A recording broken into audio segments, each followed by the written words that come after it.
I know I'm not the only one asking this question. Is it on like blonde? But I'm the only one with the definitive answer. And that answer is yes.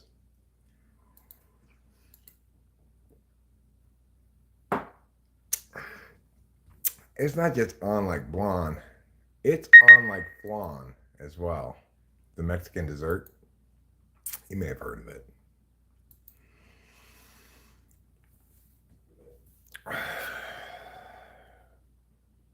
No, not blonde. Blonde, I said. Why are you No, being not so bad blonde. and wrong? Blonde, I said. Why are you being so bad and wrong? There. Now I will edit this video and I will change the title.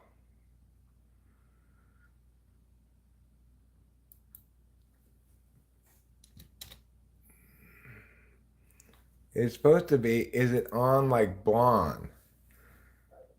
There. Now it's properly done.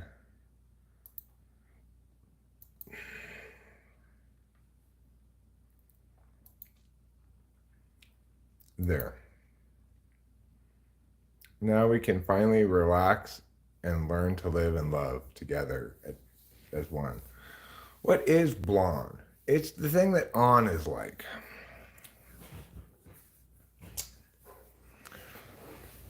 Basically, that's its only definition. Is it's the thing that on is like. A chameleon? Blonde is a chameleon? No, blonde is just a word that rhymes with on.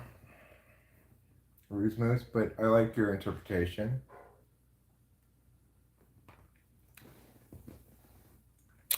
Rachel, you might be asking yourselves, why is it on like blonde?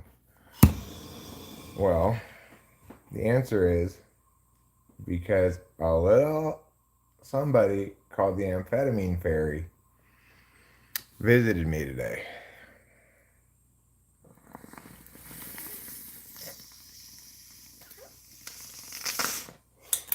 I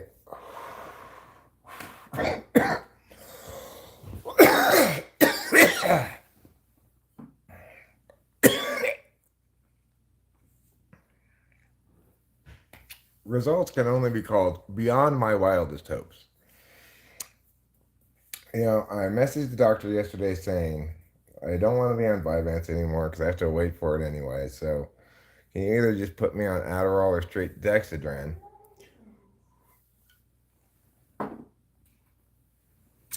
Hoping actually that he just put me on Dexedrine. But instead, what he did was basically call the pharmacy and find out what they had, and they had Adderall, so he prescribed me Adderall, and I was able to get it today. So, and the other thing is he found out which numbers they had. So I've been prescribed in the past two 15s a day.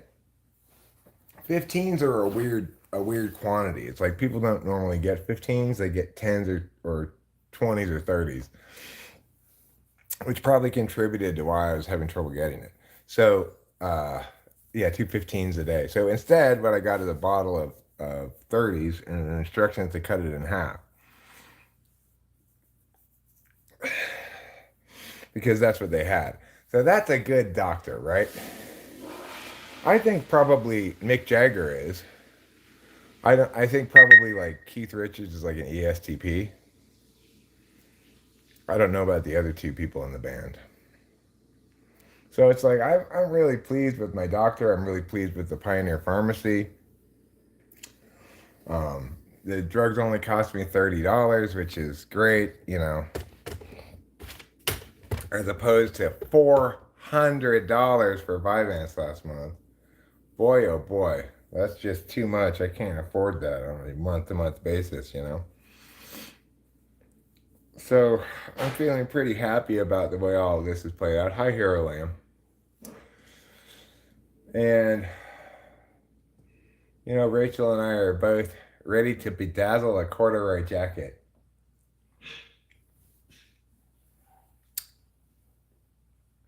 Because, like, normally if I had 15s, Rachel and I would both take 30, milligrams, maybe 45. But today it's been such a while since I've been on it too. I was like, let's go big or go home. Let's just both take two of these. So we're on 60 milligrams each. Well, it really, here, Lem, whether or not it's a lot or a little, totally depends on where you are in your amphetamine cycle. So on the first day, it's kind of a lot actually, 60 milligrams if you've not had any for a while. Now, granted, I did have a couple of days a week ago where I was briefly on Adderall, but I never at any point took as much as 60 milligrams.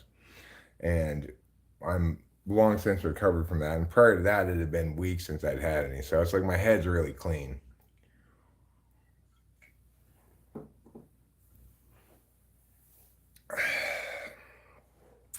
And also, I'm not as much of a thwacker as I used to be, you know? I used to like to get as thwacked out as possible. No, no, I'm not complaining about the $30 a month.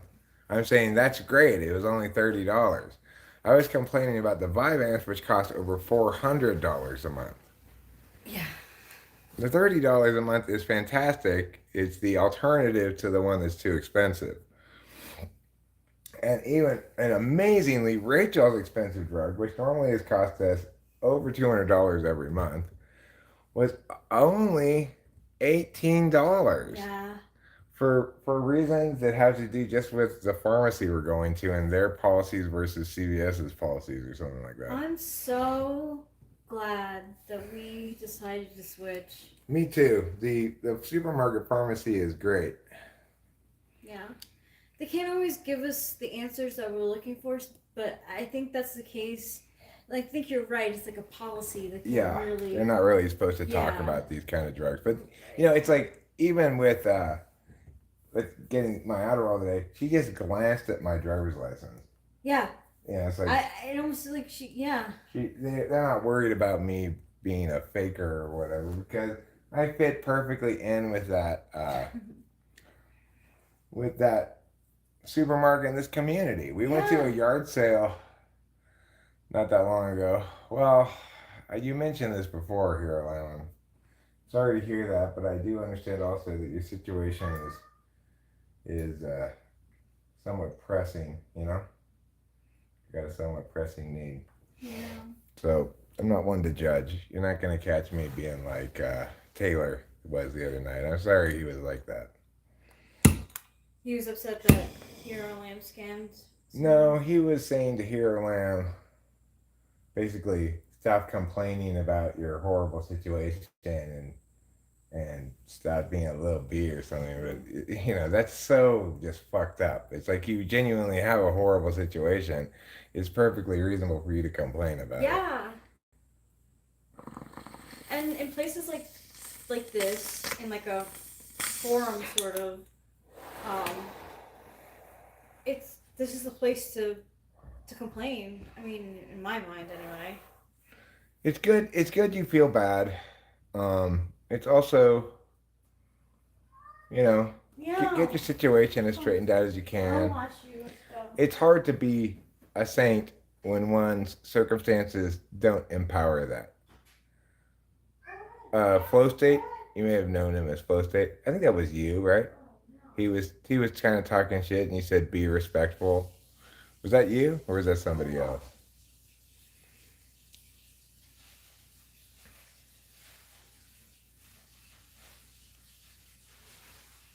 I think that was you, but I could be mistaken it for somebody else.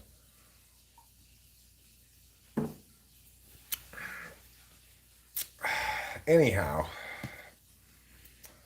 we are young, we are free, we have chores to do see. I need to vacuum up all of the crap. So I'm really planning to do some chores here. I know Rachel wants to do some tarot card stuff on this live stream as well. It's going to be a bit of a variety stream, a bit of a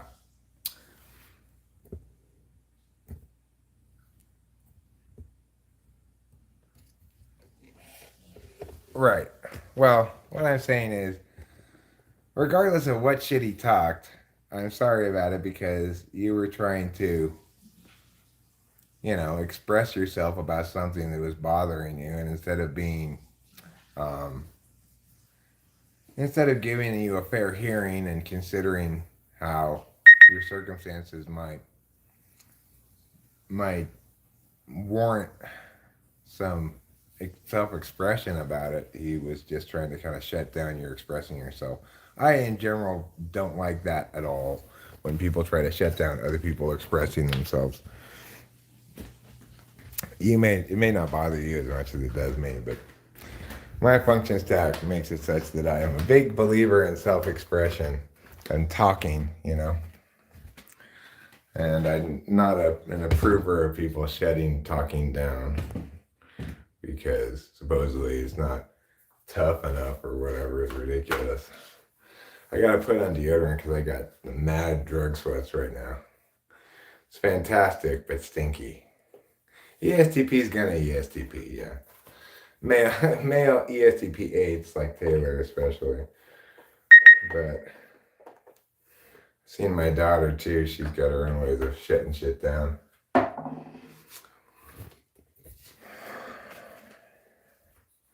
Okay, so what I'm going to do now is I'm going to get a beverage from the fridge. And then I think I'll go to the garage, or maybe out front, and smoke a cigarette before we get started on some chores.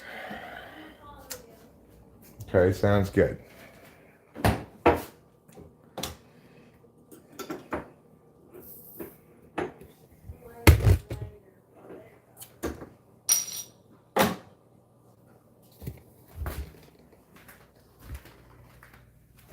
So this is the last day of... Oh, I wouldn't doubt that you do have a lot in common with him. For one thing, you both had run-ins with the law. He was in jail for quite a long time, so... And so maybe that's why he's like, shut up and stop being a baby. Yeah, maybe that's because why. It's a trigger. If that Taylor had listened to me, he wouldn't have been in jail for a long time. It's not that he wasn't listening to me, it's just he insisted on getting busted again before we could implement my legal strategy, which was just genius. At that point, my legal strategy was blown up. Because what? Because he couldn't stop doing the thing he got busted for. He ended up getting busted 3 times before he went to jail. Wow, I didn't know that. I thought it was only twice. No, he got busted a 3rd time. Mm. Then he had to go straight into rehab or some shit. If I remember correctly, that's how it went down.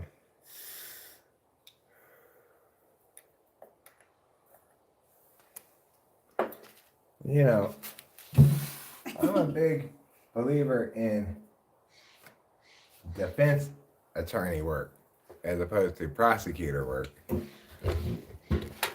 Granted, there are some crimes, some wrongdoings, some people who need to be prosecuted to the full extent of the law, and I don't oppose those prosecutions at all. But prosecutors, as they manifest contemporaneously in the United States, behave in ways that are morally unacceptable by and large.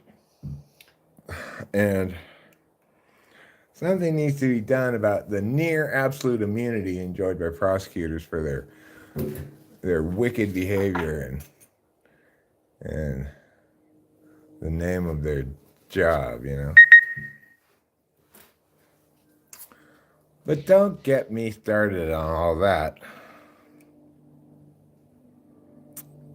I don't have my glasses, so I can't really read anything right now. I don't know where my glasses are. I'm not sure where they are either. I can read it for you. Let's see here. Sure, if there's stuff to read, go ahead and read it. Well, then he would face the consequences.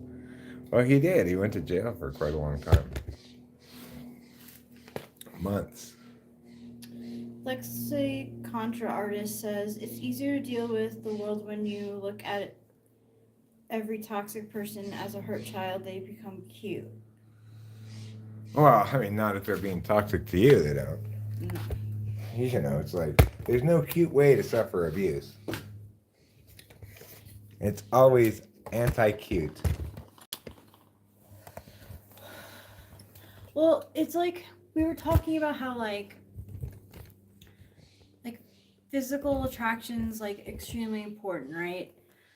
But if you're basing it just on your feelings, it can keep you in bad situations for a long time. Like it's good to have feelings for the one that you're with, but when the one that you're with isn't treating you well, Well, it's the eternal struggle between being a good boatmate, which means not evaluating in a judgmental way your boatmate's behavior, but instead evaluating it in a working together way, right? mm, But you can't work together with somebody who's working against you and pretending to work with you.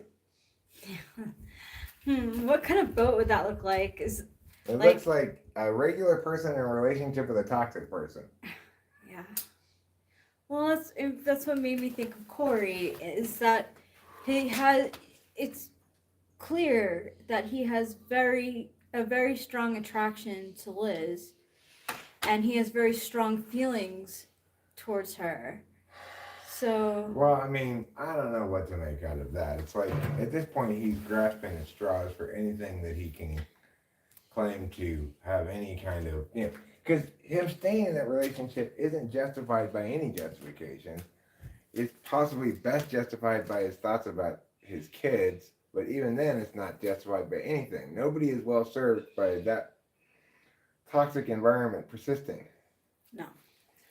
So he's grasping at straws when he's pointing to his sixth slot FI as an excuse. Yeah. Yeah.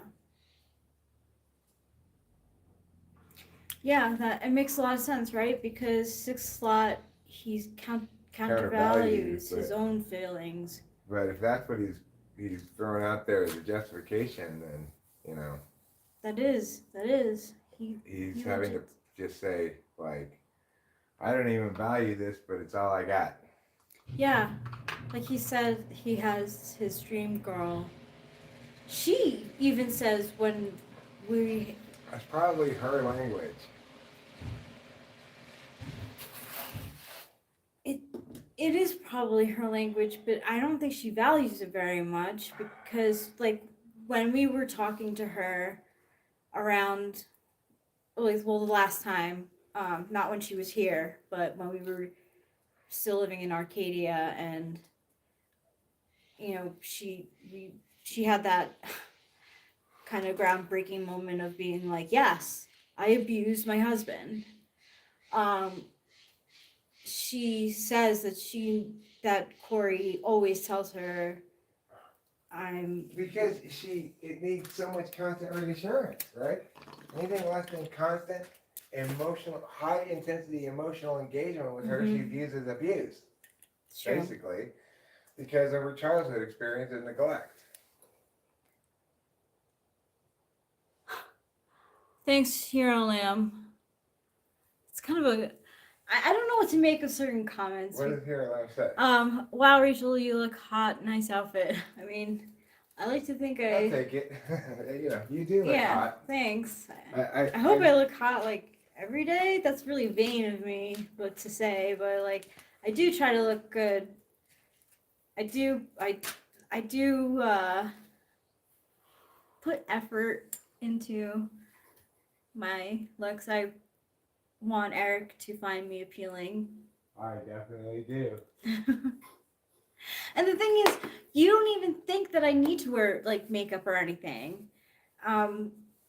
which is also very nice. I like to. I think it's funny that you put on makeup before we have sex because you know it's just gonna get all smeared. I know it was really dumb. Sometimes I'll put lipstick on before because I want it to be a Right. little. Wow. You know I like that. I like that there's certain lipstick gets left certain places, you know. Winston's mom says 2 types of men wrote Blake, but Hunter S has the beat. The strange world. Some people get rich and others eat shit and die. Hunter S. Thompson. Funny you should reference Hunter S. Thompson. I just referenced him as we drove back from the store coming in. Talking about Corey. Remember? Wait, what? I just referenced Hunter S. Thompson when we pulled in the driveway here. Yeah. Yeah, this is so... It's like Winston's mom is listening to Google, which is listening to us. Yes. It's crazy how much Google listens to us. Like, get recommended videos of stuff that I never would have looked up unless we had talked about it. Right. And Hero Lamb, I thank you for the compliment. I didn't mean to seem ungrateful. She's probably just a little bit concerned because she doesn't know how jealous I'm gonna be. No, I'm worried. I'm worried because like even when like Michelle Way is like, yeah, she looks like good sometimes. I'm like, damn, yo, Well, Michelle like Way is such a bitch sometimes. She's just so she doesn't effing like slut. INFJs either. So Well, ESTJs, INFJs, they don't necessarily see eye to eye about everything. yeah, no, we don't see. It's when no, but it works well if. It No, worked it well. doesn't. It worked well at the wedding when your mom was here. Yeah, She was bending She over was- backwards to be helpful, and we Yes. actually needed help. and we did. Yeah. She was able to use her Mhm. dominant tool function Mhm. to show her daughter that she loves her, and most impressively, she was able to say to me, "Thank you for giving Rachel everything she deserves." Yeah. She wasn't able to say I was wrong or anything. That would be too much. But she was able to say that to me, which surprised the fuck out of me. I did not expect it. So much so that it took me a while to process it even. I was just like, oh, of course, you're welcome. You know, like, I didn't know what to say to that, really. Yeah. You know? But I like the fact that she said deserves rather than wants or needs. That was big of her. Yeah, it was big of her. It totally surprised me when you told me that. I'm gonna go get. I like sitting out here. I'm gonna go get my bone. Yeah. Which I gotta say, Rachel, I couldn't be happier with that bone. Good. I'm so glad. I'm happy to have this one. I Back. learned the other one glows in the dark. Oh, that orange one does? Yeah. Isn't that weird? Not the new one, but the orange No, one? the orange I'll be right one. back. I'm just getting my bone. Okay.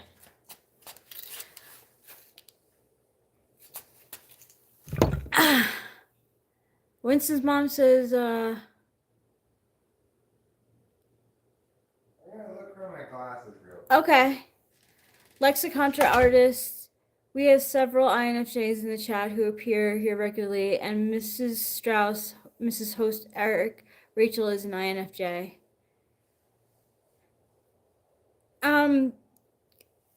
My being an INFJ is not because like I want to be an INFJ.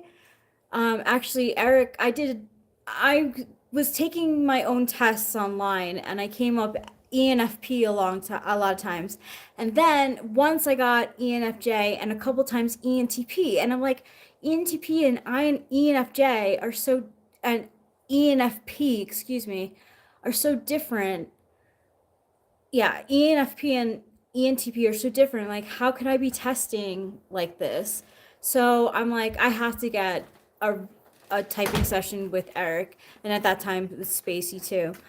And they got closest than anyone else had, and typed me originally as ENFJ. And it's worth noting that I actually, Rachel reminds me of this sometimes, I actually left a little bit of doubt in the thing at the end of that typing session. I didn't say it was 100%. No. So I'm glad about that. And we only had a 45-minute session too. We didn't do a full hour. We didn't? Why not? No, I was tired. I cut it short. Oh, We cut it short. Like we, okay. yeah. Well, I'm sorry I cheated you out of 15 minutes. You didn't cheat me. I had just come home from work and I was just You were beat. tired. Yeah. Okay, cool. I felt like I got. You got your money's worth. Yeah, I did. I began. Well, you have now gotten your money's worth for sure. Yeah. Now that we're married. Yeah. Yeah.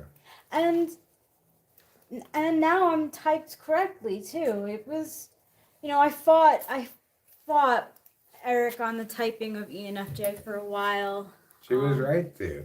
She didn't feel correct to her, but she didn't have a preferable alternative No. either. No, I never would have thought And INFJ. I just sort of deflected for about a month until I made a firm determination that she was INFJ. I had it in my head from early on.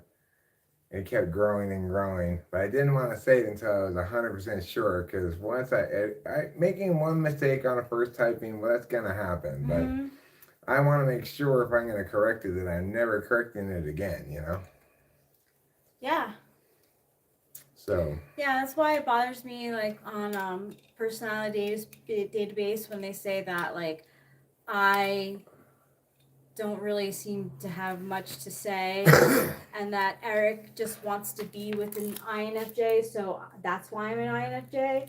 that's That's so ridiculous wrong. because I didn't even type her that at first. No. And I don't. It's like when I started dating Kimberly, I had wanted to date an ISFJ, but I thought she was an ESFJ. And I said, well, I'm not going to let typology decide my dating partner for me. That's ridiculous because I'm an SI type, I'm not an NI type. So I'm never going to do something like that, decide that, typology is going to, I can't go out with you because I'm not the right type or something. That's, an NI type might do that, but not an SI type. So the thing is, I did end up typing her INFJ, but it wasn't because I wanted anything in particular. It's just because I'm unfailingly, unavoidably objective about the data that's hitting me. And when it contradicts something that I previously believed, I update my beliefs, I have that memory of you typing me as an INFJ like etched in my mind. I know exactly. We were sitting at the table on the outside on the patio. Mm-hmm. And I was telling you the story about how I was running late for a final in college, and the song "Don't You Want Me, Baby" by the Human League came on, and it was like this like flash of like light just like covered me and Eric, and you were like, I don't know exactly what you said. I said, all right, that's it. I gotta tell you something. That's the final nail in the coffin. I have seen too much evidence that you're not SI polar, and too much evidence that you're not extroverted feeling dominant. I can no longer remain silent. You are not an ENFJ. You are an INFJ.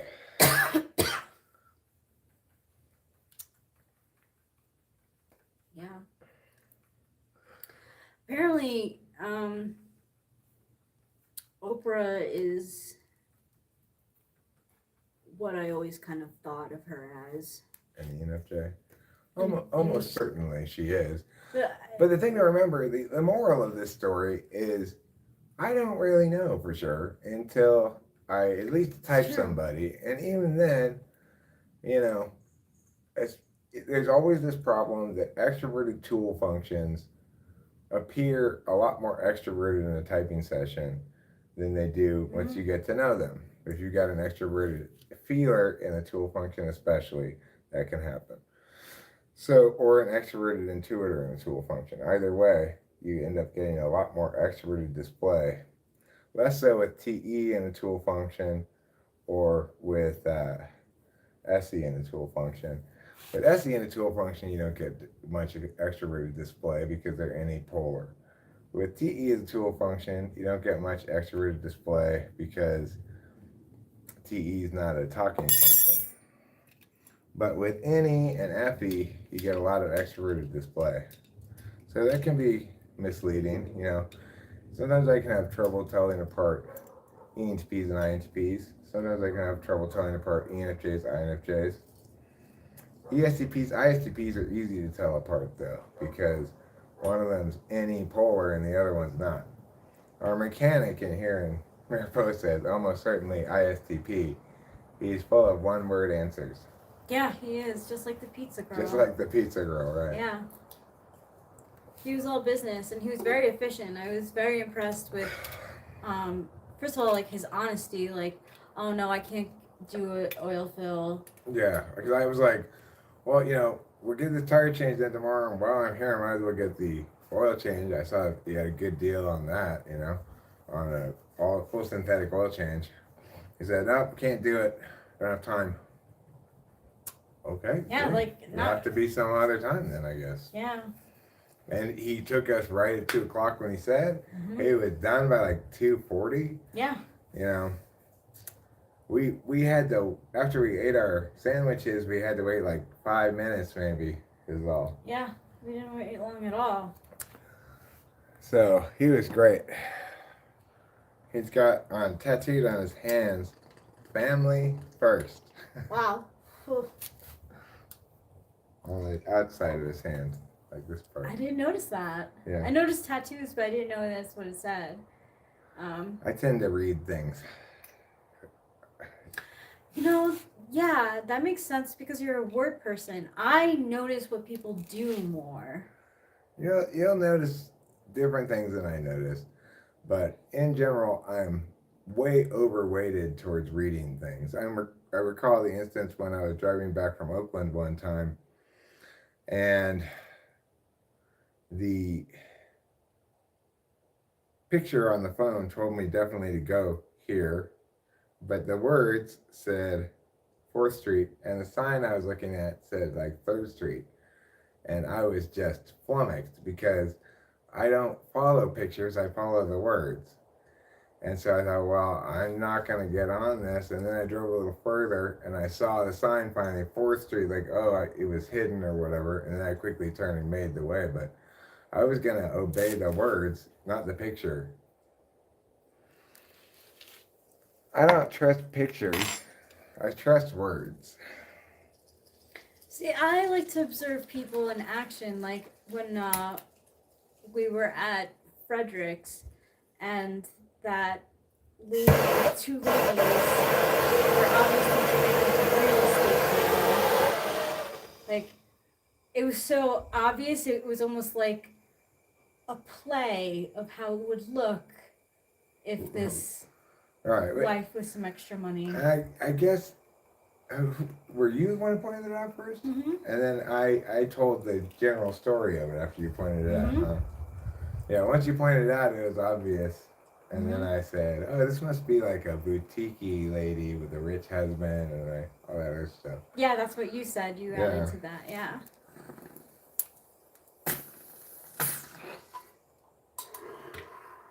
That's the sort of thing I probably wouldn't notice. Two people interacting in a certain way, One of them dressed it.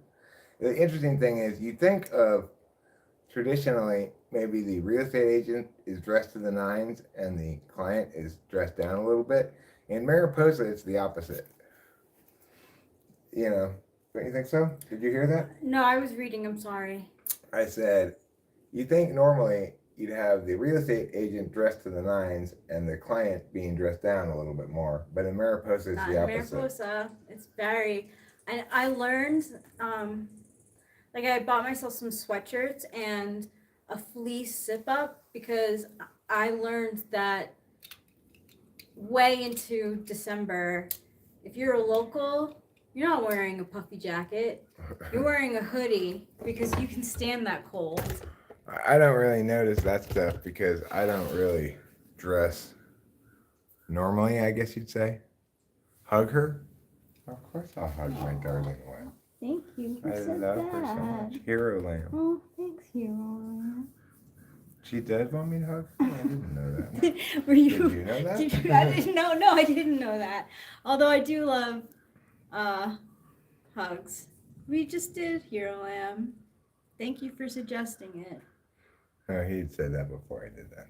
So. Oh. Yeah.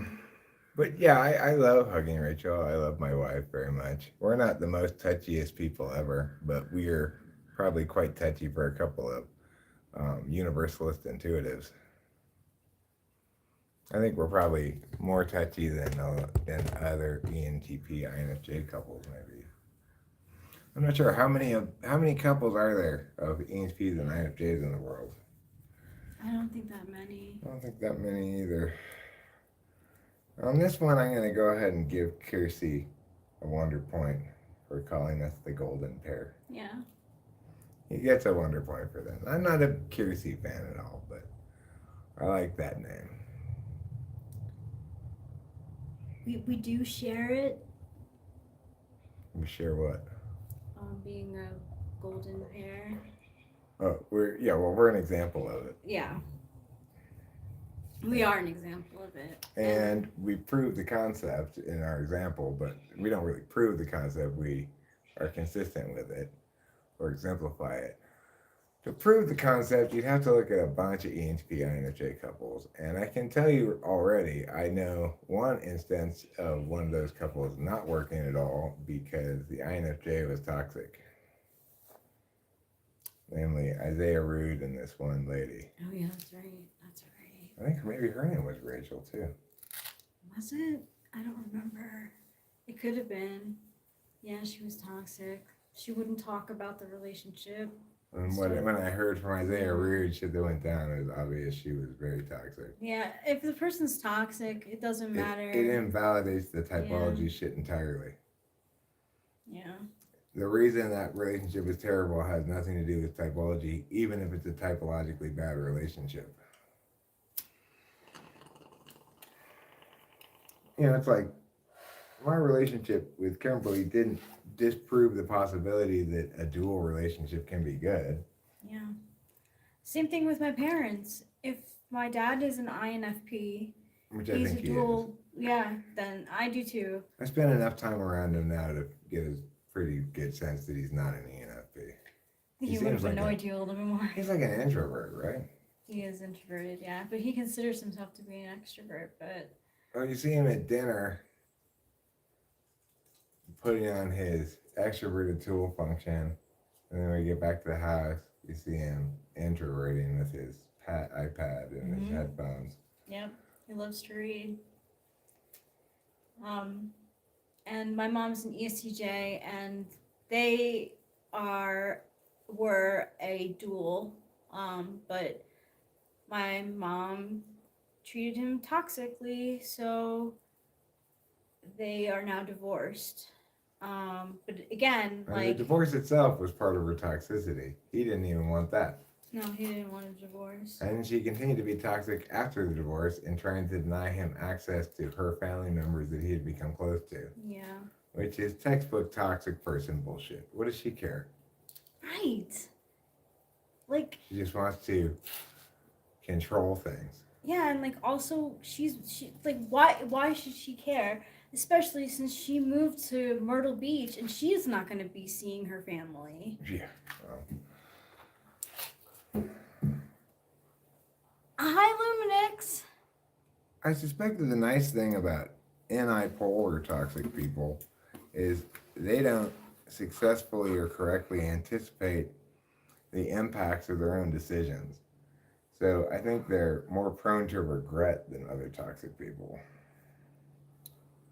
EST. J's and ESFJs, if you get toxic ones. Because NI, to some extent, has to do with anticipating how your actions are going to create impacts. That's why it's linked with SE, you know?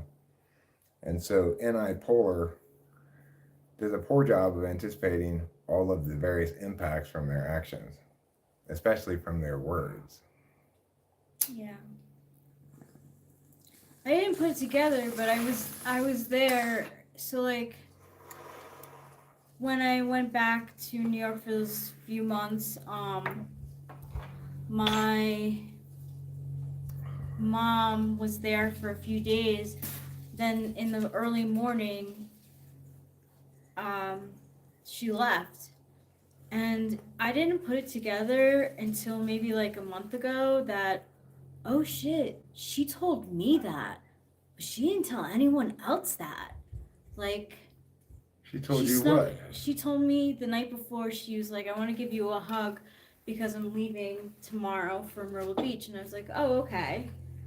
But like, She actually just ghosted your dad yeah, and and everything? my brother, she just left. And then she called and explained what happened, or what? Ah, I don't know. I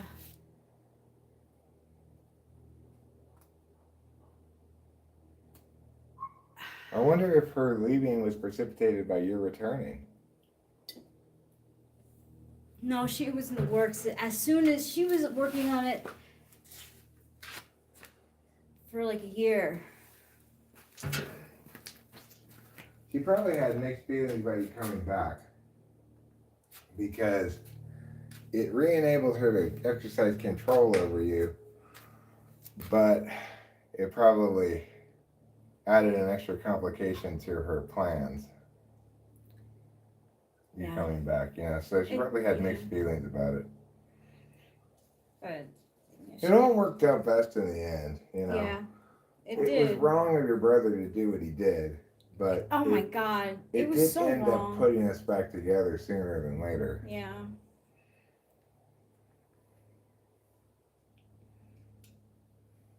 Oh, that was such a bad day.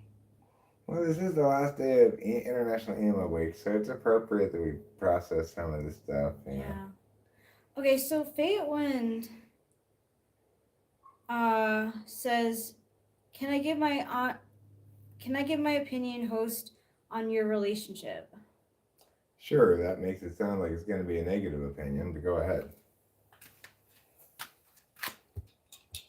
Everyone's entitled to their opinion, Yeah. even if it's completely wrong.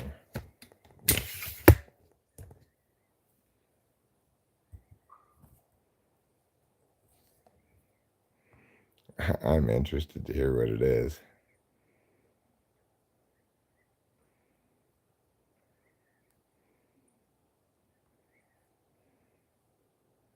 You have to get past your parents' negative influence. Well, we all have to,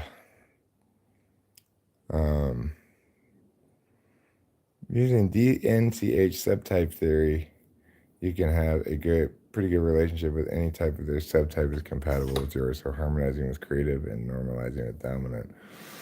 Pretty sure you and Rachel are compatible subtypes. No, Faith's not a troll. Faith's been around here a long time. Well, No. your perspective on that is fine. It's nice that it's a way to explain for you why we're compatible. But personally, I think subtypes are bullshit. But definitely, Frank Fatewind is not a chump or a troll No, here no, on land. They've been around for a long ass time, for a okay? long time. They're an FI type, so they and I don't always see eye to eye, but they're legit in their disagreement. They're not trolling at all. Lexicontra Artist says, I have a theory for 5,000 subtypes for each function. Oh, good. I'm glad somebody finally got around to that.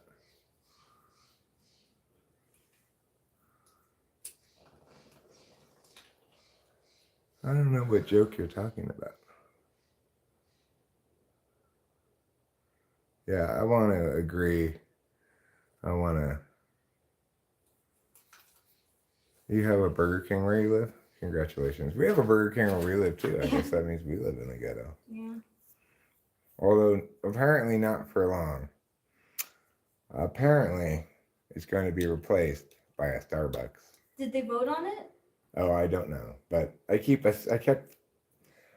told you the accurate interpretation of that at first, and then I just converted it into my head that they're replacing it with a So Starbucks. did I. No, you keep correcting me on it. Do I? Yeah, I don't know. which I appreciate very much. They have not voted on it, or if they have, I don't know what the vote is.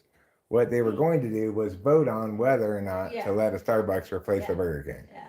And I'm assuming that probably the answer is yes, because I think pretty much everybody would rather have a Starbucks than a Burger King. And it doesn't increase the total number of drive-through places in town. No. So I think it's probably going to be yes. I mean, I feel like jinxing it by crossing my fingers. But yeah, I hope so. I mean, I would definitely that oat milk drink that we got from there, I just freaking love it. I would love to have it as a treat sometimes. Well, I could envision some people saying, no, let's not let it be a drive-through at all. That negatively impacts our small businesses, etc. But still having it as a Starbucks, just not a drive-through. Well, basically, it would probably go like they'd nix the existing proposal for Starbucks drive-through, and then it would have to go back to the drawing board. Maybe Starbucks would come back with a non-drive-through one. Yeah, because they do have those. Or maybe it would be some other kind of business. Who knows? The point is, it's like when you go to do a business plan I actually did this to get kudos. Its business license in Temple City. I went and did all the stuff with City Hall. Like she did the paperwork, but I was the face of the business. She thought that would go over better, right? So I'm the one who went and made the presentation to the city planners and shit like that. If you get that far and it gets no'd, you have to start all over again. What a bitch. But, Yeah. you know. But a big we corporation successfully like that, got it for Temple City. that's We had to agree to these various things, like ridiculous things, like it had to do with parking. It's like we had a school, right? So parents could just drop their kids off and then pick them up. They didn't have to park there for the duration of it. But the city didn't want anybody like getting into a car that pulls up and opens the door. They wanted them to park, and so we supposedly had to have enough parking for everybody in this parking thing for the maximum of people. So we had to like pretend like we only had ever 10 kids per class or something, so that the parking numbers worked out. But we actually had, at one point I had, I think, like 18 public forum teams in one class, which is 36 kids. So obviously we had more than that per class. And regardless of what the city said, people just pulled up and dropped their kids off and picked them up like any sane human being would, rather than following the city's instructions about parking their car, walking into the school, getting their kid, walking them back to their car. People don't want to do that. There's no reason for that. It just reminds me of like places like a dance school I went to. It was exactly like that. Like you get dropped off, and then like if there was a spot available, you would get picked up in a spot. Or I think like most of the parents, they have some arrangement with their kid. For example, like I don't want to get in this crowded parking lot, so walk down here to get me. Or some of them would just go through wait in the parking lot line. It would happen at class ending time. At class ending, it wasn't really a problem because the other businesses in the thing were closed by class ending time. But at class beginning time, the other businesses in the thing were open, Yeah. But we had plenty of kids who walked there from school anyway. But it made me think of the dance school because I wouldn't be surprised if the laws are the same in New York for having safe pickup and drop off. But they probably lied about how many dance students they had. Because when my mom would drop us off, she would drop us off and we would get into the place. We didn't park. And ridiculously, even though, okay, our youngest kids were more like first graders. We eventually added some classes with some first graders. That was our youngest kids. They made us redo the stairway so that the slats, like these kind of slats, right, that were along the stairway, so that they were only 9 inches apart in order to prevent babies' heads from getting stuck in there. That's so weird. Does that mean a baby's head has gotten stuck? At some point in the past, some baby had gotten their head stuck in slats on things, right? So they have this law where if you're getting, mad and there's going to be children of any age there for any reason, that you have to have the slats no more than like 6 inches apart so that a baby's head doesn't get stuck in there. How fucking ridiculous is that? We weren't educating babies, but any place where there's any children gonna be there, because the idea is, well, you know, mom might bring in a baby, leave it on the stairs, and it get his head stuck in between the slats or Like, something. what do they call that when it's like a one-off sort of thing? Stupid. That's what they call it. Dumb. Dum dum dum dum dum dum dum. Yeah, well, I don't believe in all that stuff, Wind. You've got a lot of extra nonsense in your understanding of functions that, to me, is just plain wrong and doesn't withstand scrutiny and hasn't been attained intellectually by the right processes and is thoroughly untrustworthy. But that's my perspective on the matter, and yours may differ, and that's okay, because today is the last day of International Emo Week, which means Wind, you're at an advantage today. Your subjective way of looking at things gets a special bonus point today because it's the last day of International Emotions Week. Which, of course, because International Emotions Week is itself subjective, lasts 8 days.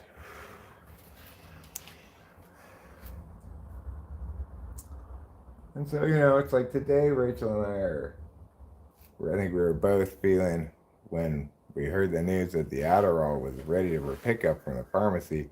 I think we were both like, woohoo! I was amazed. I was amazed too. And It happened so fast. You were like, here's this weird text from Leilani. What does it mean? how do you interpret this? Yeah. Because one of my possible interpretations was the correct one. Yeah, it was. But I was skeptical of that interpretation because it's the interpretation I was hoping for. And you've had that happen. You've had the anticipation that you were hoping for not be that way. I've learned to not expect to get my drugs on time. Yeah. I've just been taught Me that's my too. reality at this point. That my prime directive takes a hit too many months in a row when I hope it's going to be on time this month and it's not. I've grown to just expect it to not be on time. Now, a person might point out, well, Eric, isn't it bad then? Don't you experience it as bad because you weren't expecting it? Well, no, because it was within the range of possible expectations. I just rated it as low probability, though desirable. So it wasn't truly a surprise like, I don't know,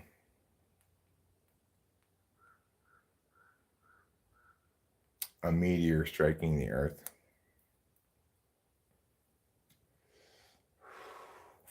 Well, I didn't expect all this, you know, non-nuclear nuclear winter, but I thought last winter was bad. If we had a meteor strike of significant enough size, even if it didn't hurt us directly, like in other words, we were as far away from it as you could be, and we survived the immediate impact of it, but it was large enough to create the equivalent of a nuclear winter, which is they put so much shit up in the atmosphere that it launches an instant miniature ice age. Well, on the good side, we have a well-insulated house, and on the bad side, we don't have any wood burning anything in here. So that would be unfortunate. If worst came to worst, what we'd have to do in an apocalyptic situation is convert both of our propane fireplaces into actual fireplaces and just let the exhaust be what it is here. It would end up leaving big black smoky things underneath this roof thing. But we would be able to survive because we will have plenty of wood and we could convert those into wood burning fireplaces if we had to. Hello. And we're right on the edge of a large amount of wilderness. We have a gun and plenty of bullets. Who was it? I don't know. Is it someone Labasio France? Did you answer it? I did. What did they say? They didn't answer. I was like, hello, hello. Okay. You know who Thomas O'Toole was? No. If it's All four- these different numbers from 516 that you don't know. Do you know Yeah. Ralph Silver or Eric No. Simpson? Okay, so this is some troll spoofing numbers. Okay. So I'd be cautious answering these. You can So always then let you me won't. answer them, or just let them go to voicemail. Yeah, I'll let them go to voicemail. If they do go to voicemail, maybe don't even listen to the voicemail. Let me listen to it Sure. in case they're leaving some hateful shit. I don't really want you to hear it. Thanks. I feel like I wish I was better with that. Like I wish, but Why? You don't need to be. I'm happy to deal with that for you entirely.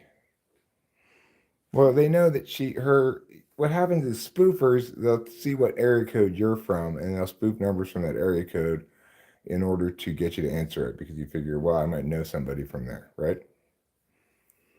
That's what they do.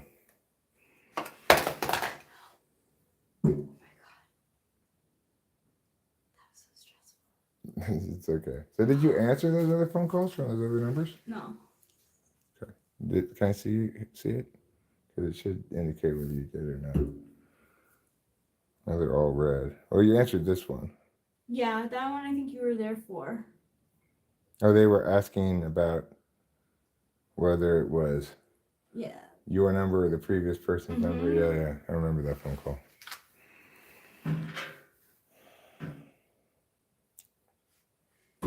So, it could easily enough even be somebody trying to, because they're all male names, trying to provoke jealousy.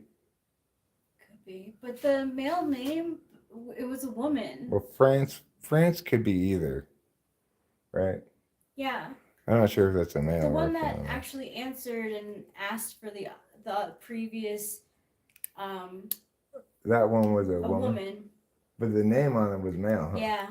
So that seems like a collections thing, right? Yeah, that's why. For somebody other than you. Yeah. But yeah, if they leave him. So it's hard to say what it all is. Regardless, we're not going to let anybody get the better of us. If there's ever any doubt in your mind about a number, just hand it to me. Okay. I'll answer it and deal with it. Thanks. It's nice having a husband who is 8 tri-type, even though sometimes I get scared. Well, it's not just being A tri-type, it's being TI tool, NE dom. I'm not worried about them getting the better of me in a conversation. These two, they're not.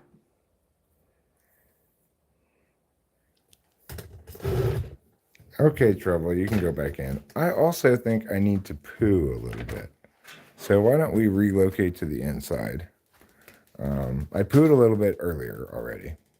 But I think I feel that it was just intermission between poos rather than the real conclusion of a pooing.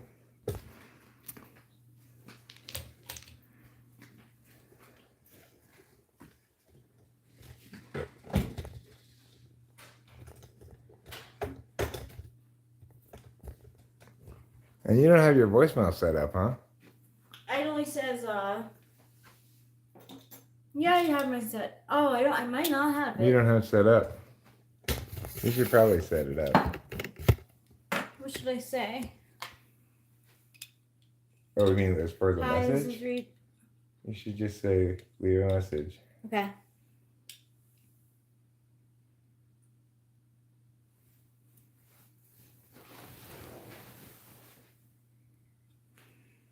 Leave a message if you'd like me to get back to you. Okay. That'd be a good thing to say.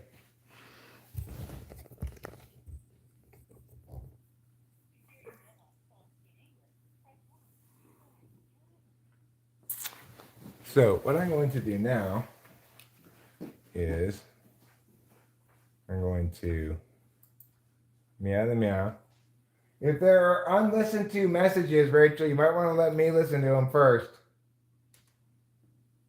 I don't have any messages. Okay.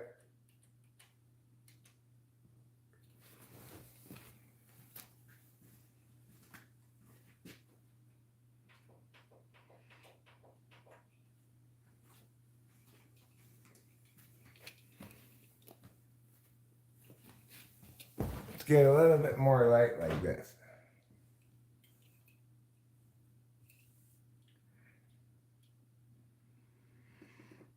Well, it's not quite ready. I want it to be fall out my butt ready, Lexicontra artist. I don't like it to be push requiring, extra push requiring. um, if you're getting thirsty for blontinis, well, you're making me think maybe I need a beverage. I'm not sure what kind of beverage I want right now, but I'm thinking an iced tea because I'm feeling kind of thirsty. Want me to grab you something? Would you mind terribly? Not at all. Thank you, my wonderful darling. You're welcome. Iced tea or? Yes, please. A Holf and Holf. Arnold Palmer. Yes. Holf and Holf is actually the name of something that's half cream and half milk. They call it Holf and Holf.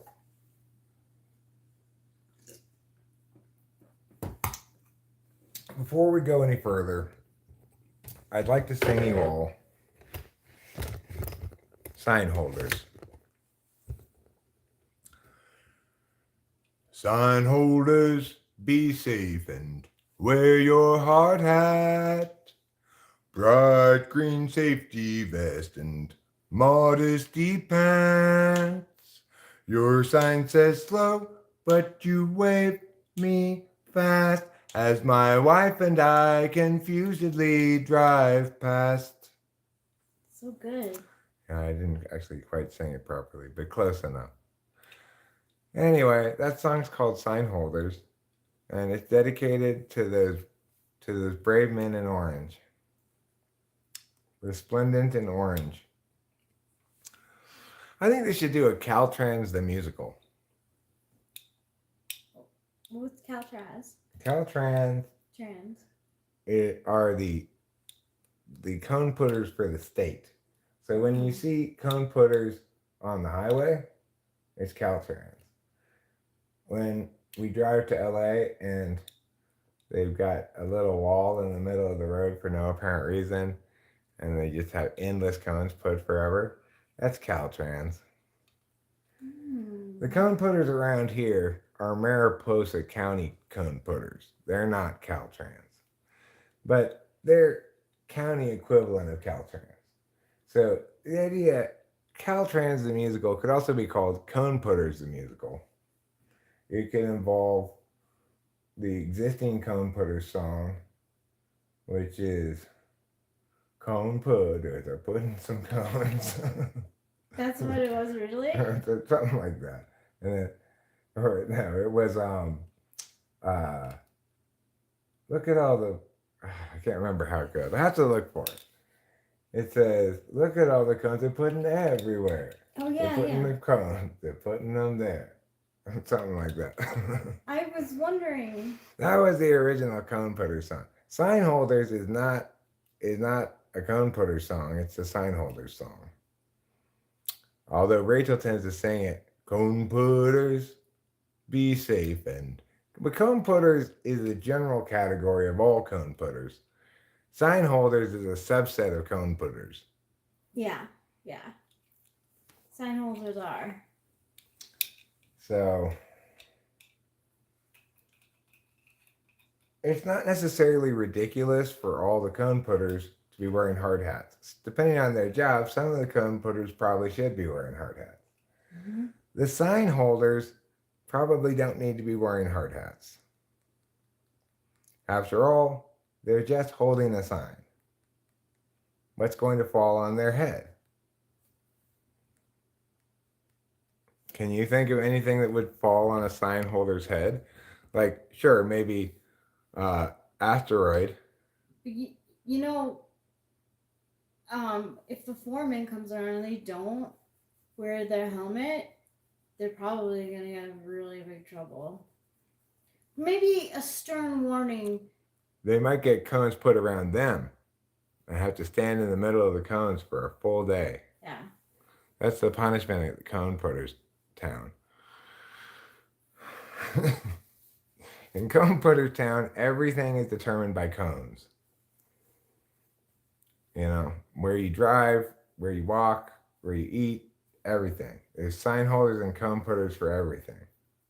When you get up, go to the bathroom, there's somebody in the hall telling you whether to go slow or to stop.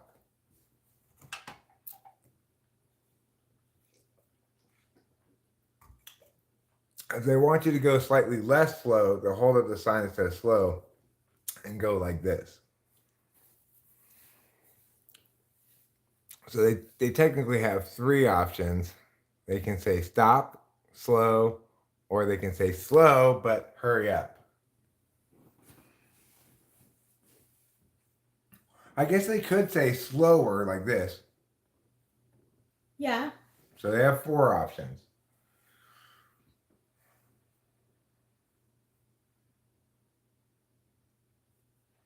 But you know, when the sign says slow and you're waving me fast, I just get confused. Am I supposed to go slow or am I supposed to go fast? Don't hold a sign that says slow if really you mean medium. You're just purposely confusing me. Well, I guess it's about time for me to start doing some chores. I wonder, Rachel, if you would like to start doing tarot while I do chores, or if you want me to take the people with me while I do chores. Well, maybe this is the time again to use the yay nay coin that Lou made for us. Well, then you use it to determine whether you're going to do tarot or not. What I'm going to do right now is take this trash and your trash out to the trash can. Well, I definitely will do tarot for people. But what you're really saying is, do I want to do tarot right now while Eric does chores? Okay. Well, like I don't know what's a better idea. Is it better for me to do tarot while you're doing why you're chores? flipping the thing. Yeah, that's why we're flipping it. If it doesn't turn out to say yay, you should do tarot while I'm doing chores. Then you figure out what your other options are. Okay. I figured they would just go with me while I do chores. Yeah. Well, yeah, that's what would happen with the camera. But what you would do is up to you. Okay. All right. Let's see if I'm gonna do some tarot. I'll do tarot at some point. If Luminix, we've been using your nifty nay I coin to make decisions because it's hard for us to make decisions. So, okay. Am I going to be doing tarot cards right now?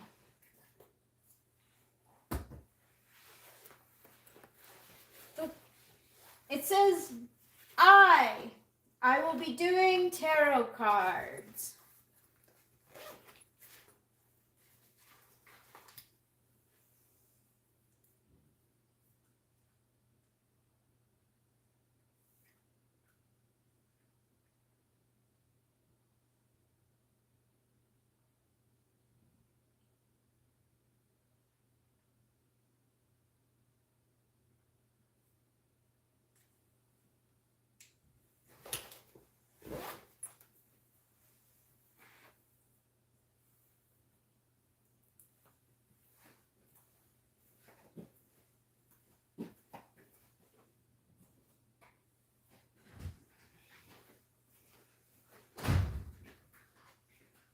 So what did it say? It said I to tarot cards. Cool. You want me to help clean this up a little bit?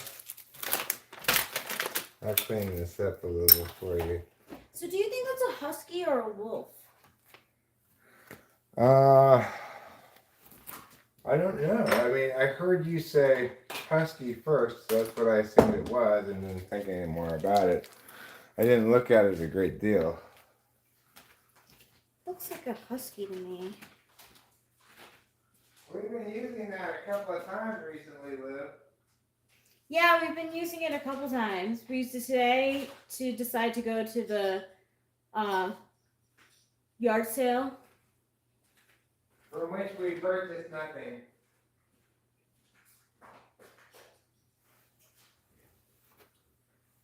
What am I doing?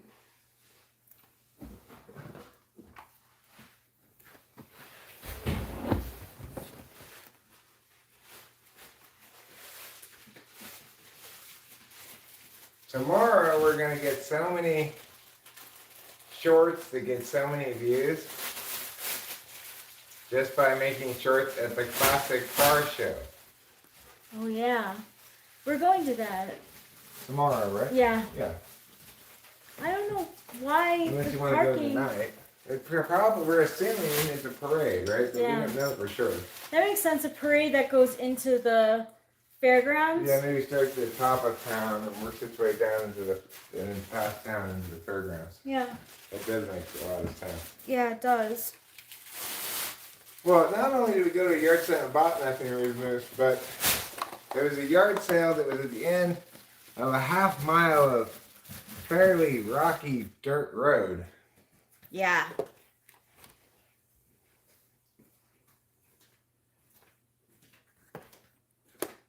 Okay, this is after.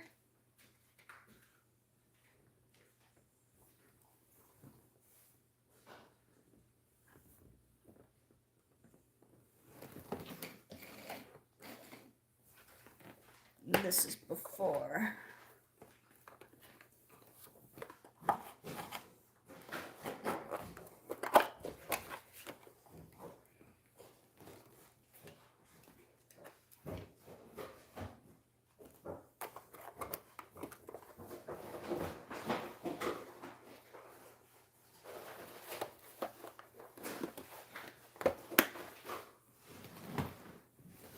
Okay, so who would like a reading?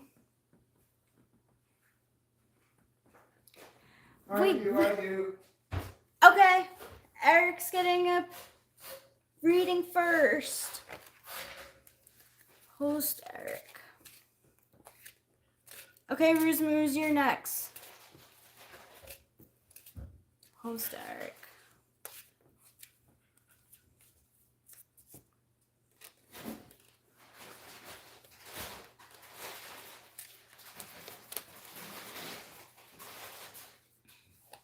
Host Eric before.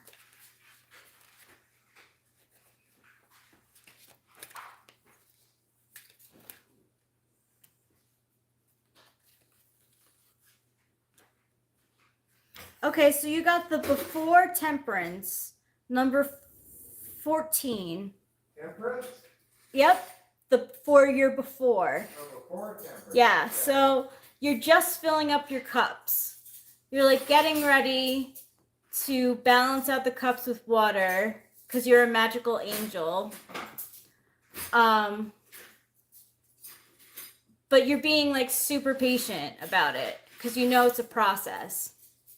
I'm being super what about it? Filling up your cups. I'm being super what about it? You're being super calm. Oh, calm. Okay, Yeah. cool.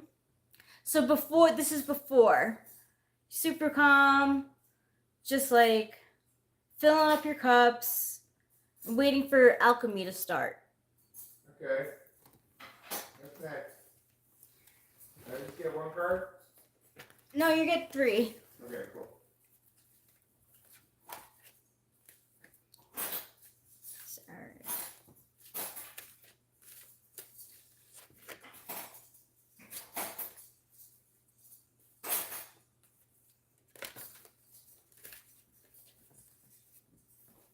Next card you got 7 of Rods. This is currently struggle, defense, effort, flack. But really, it's like kind of like defending your territory. Well, Well, you know, it is the end of the emo week. I have been feeling kind of territorial about you lately. I like it. There's nothing wrong with being emo sometimes. I get emo too. I get emo over, well, like, Yeah, I'm not feeling that bad. I get linking it to myself. okay.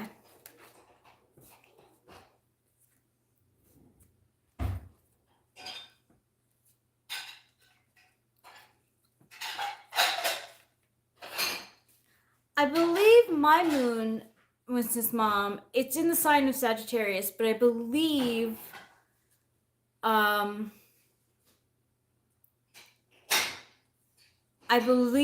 that mine is a waning crescent moon. Eric was born during a waxing crescent. Okay, Eric. Host Eric after.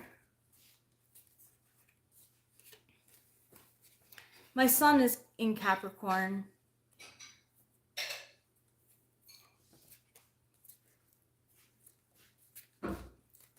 Okay. Oh, that's cool, Winston's mom. Ooh, and your after tarot is the Nine of Cups, and it's the man who's sitting in before his 9 cups, and he's getting fed food, and he's like so happy. He's about to get 10 cups all up in his shit. Yep. Which is like full on rainbow. Yeah. He's jolly, eating. I am pretty jolly right now. Makes sense.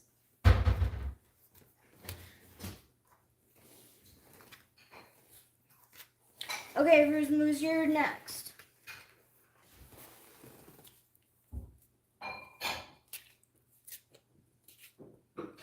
My chart changes a lot in Vedic astrology, like more than I realized. My ascendant changes, my moon changes, my Mars and Venus changes, and so does my Mercury. So it's all messed up. Keep in mind, kids, never drink mercury. Bad for you. Okay. Thank you for unloading the dishwasher. Is that what you're doing? Yep. Thank you so much. No problem. I want to drive home the point that you only have one real chore.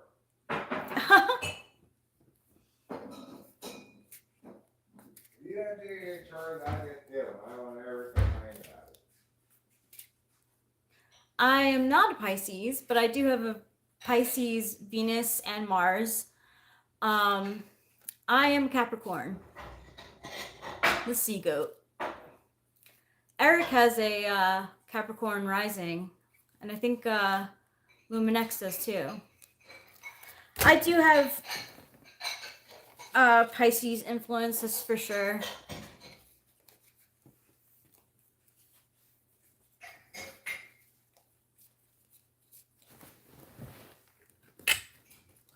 My Capricorn is rising, but my Pluto is compromising. Okay, Ruse moves. I have to. The card just got angry at me because I'm not concentrating. Okay, Ruse moves.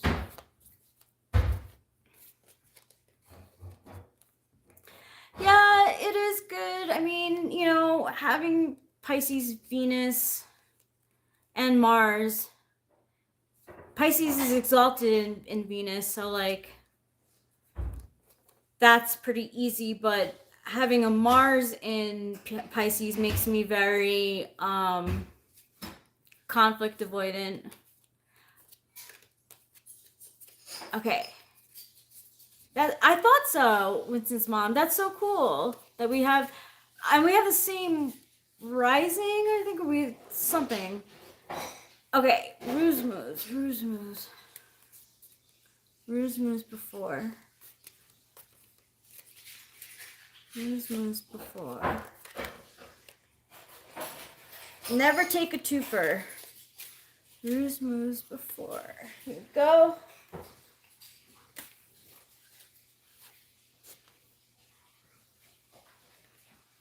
No. Ruse moves during, current. Ruse moves current. Okay.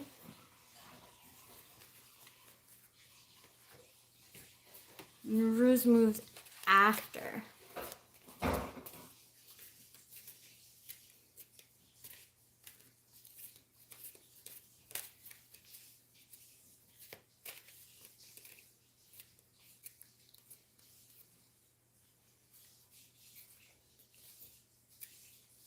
Yeah, okay, so I'm Libra rising also, Winston's mom, and I have the same chart. My like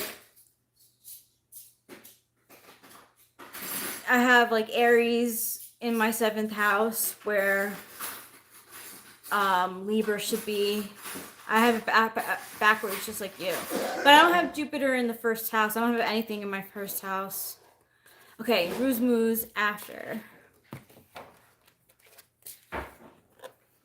Okay, so before, Ruse moves. Ooh, you are the fool. Before you were just like, wow, look at that flower.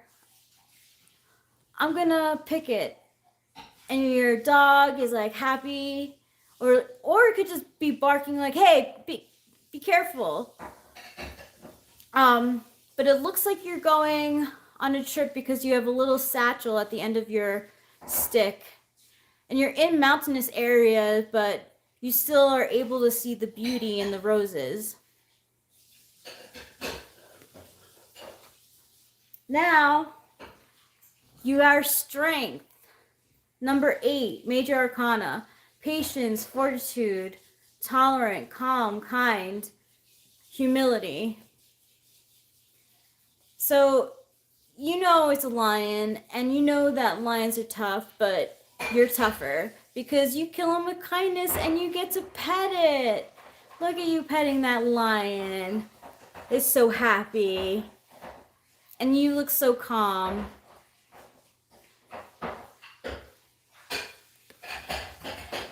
And then after Ruse moves, ooh, the 3 of Pentacles. So normally in the 3 of Pentacles, it's this guy looking at the work that he did up there to 2 other people. But now it shows not only have you done the 3 Pentacles, but you've also carved out this baby with a seashell. And you're admiring your work like, yeah, you know what? Like, I did a good job. I did a nice job. I'm doing well.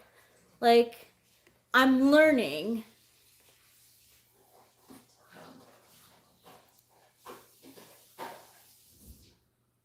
I'm learning artistry.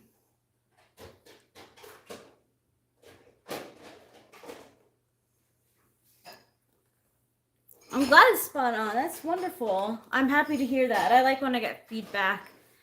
So yeah, that's your before, during, and after. Ruse moves. Pretty nice one, I'd say. Hero Lamb, would you like a reading?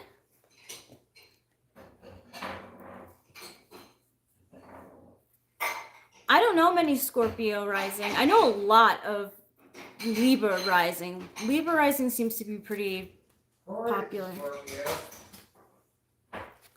Corey Scorpio? Corey the Scorpio. That's opposite sign of you. Oh yeah? Yeah.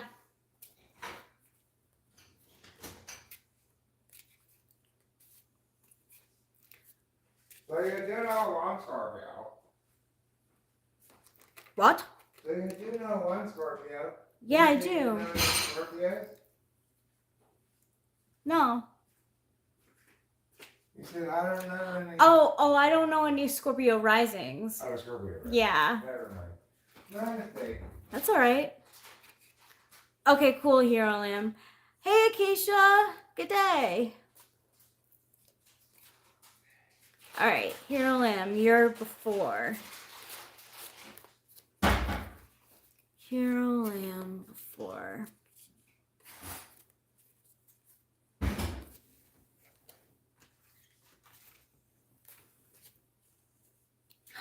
Oh no, you get 2 because this one was left behind. So you get 2 before. Usually I wouldn't allow it, but there was one just hanging out right there, so I'm going to take it. Ah. Okay. Hero Lamb now. Hero Lamb now.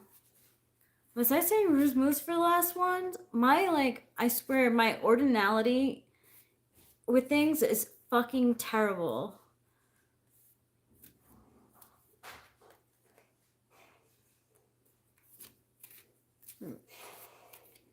Hero Lamb now.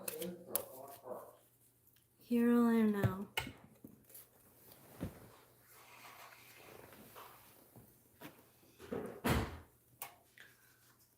Well, let's see what the cards say. Whose idea was it to part ways? Was it mutual? Was it her idea? I mean, exes can get back together, but it depends on like the situation. Okay, Hero Lamb after. Hero Lamb after. Hero Lamb after.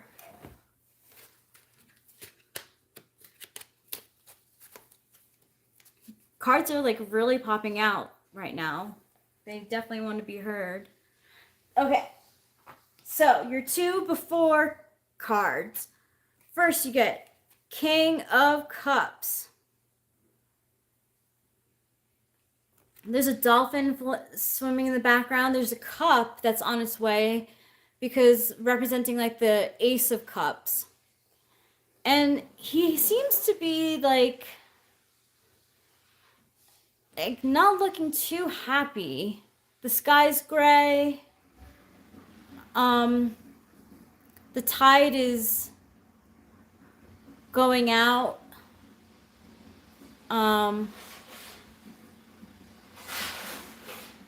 So you might be putting your energy into this Ace of Cup idea, which is just love. So that's before. And also before, you get the 10 of Pentacles. And in this version, you see only the wife and a child. There's puppies and the old man. So money-wise, you may be pretty stable, or you were pretty stable, and you had a calm life. You might have been thinking about marriage and having kids, even if you're not with someone. You could even be like an animal lover, or you just think puppies are cute. Like if you were to get an animal, you get a puppy. So those are your 2 before. Here's your now. And you get a major arcana, number 17, the Star. Radiant, inspiration, holy, divine, ethereal. So like you're kind of spilling out your feels right now because water represents emotions. And this represents Aquarius too. And Aquarians, they're not good with their own emotions, but they are able to give a lot to others. So yeah, there's definitely hope in this card too. So if you're wondering about your girlfriend, this could be a good sign right now anyway. So let's see what the future holds. Ooh, future, the Tower. So let me tell you why Eric and I think this is a good one. The shit has already hit the fan. It's not gonna get worse. It's already been hit. The the tower that you thought you had, the security is gone. There's 2 people lying down here, so you might feel like defeated a little bit in the future, but it's after the tower has hit, so it's more about regrouping and starting over. Yeah. Right, exactly. Things can't get worse, so.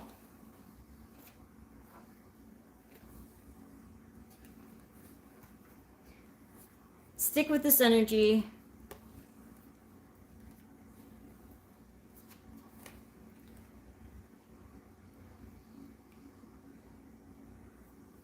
Who else? Acacia, would you like a reading? Before, during, after reading? And Winston's mom, I could do one for you also, and then Ruben R. If you guys want to order it like that.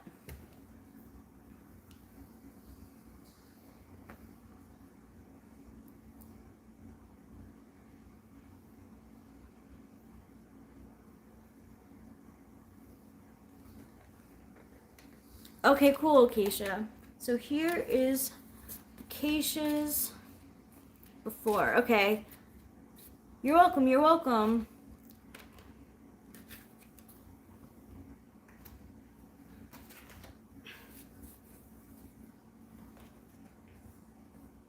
The first one just flipped out.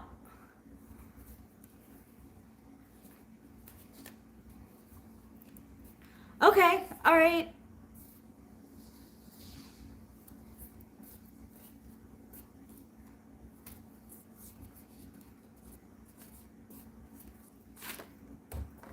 Wow, your Acacia, yours keep on flipping out. Like flipping out of my hands. Alright, and Acacia after.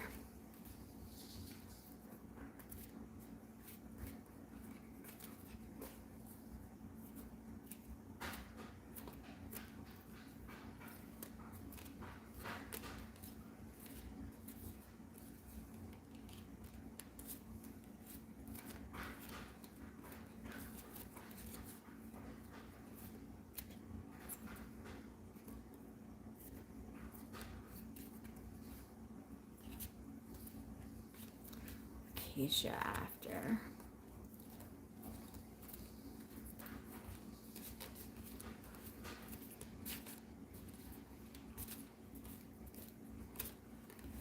Okay. Acacia before.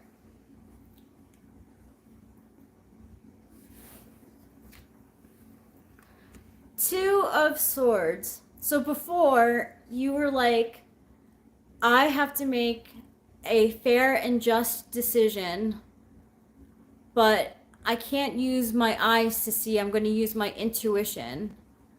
And these swords represent the 2 things that I have to decide.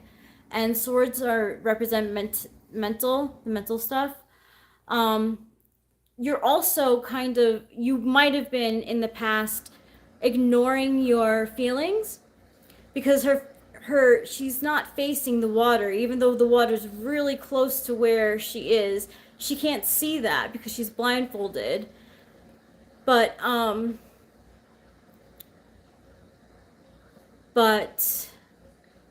yeah, you were like mentally preparing for some sort of decision.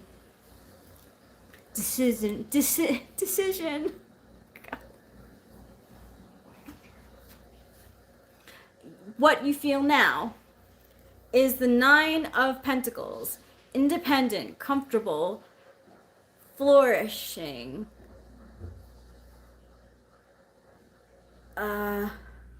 Open. Oh no.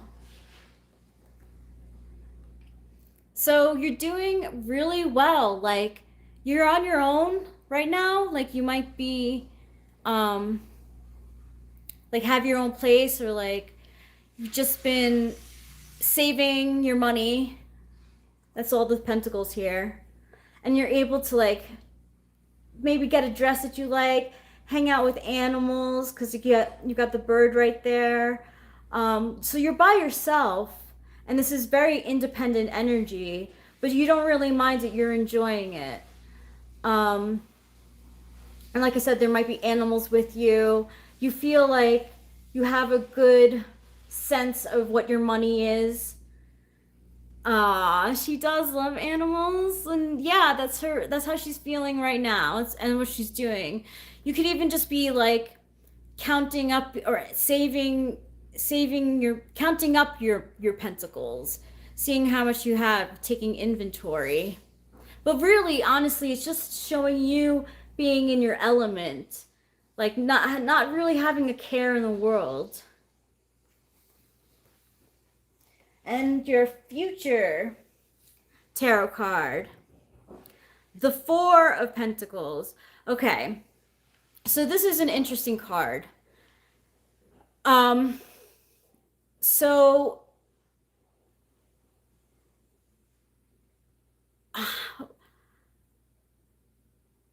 all right, this is going to take me a little bit to interpret.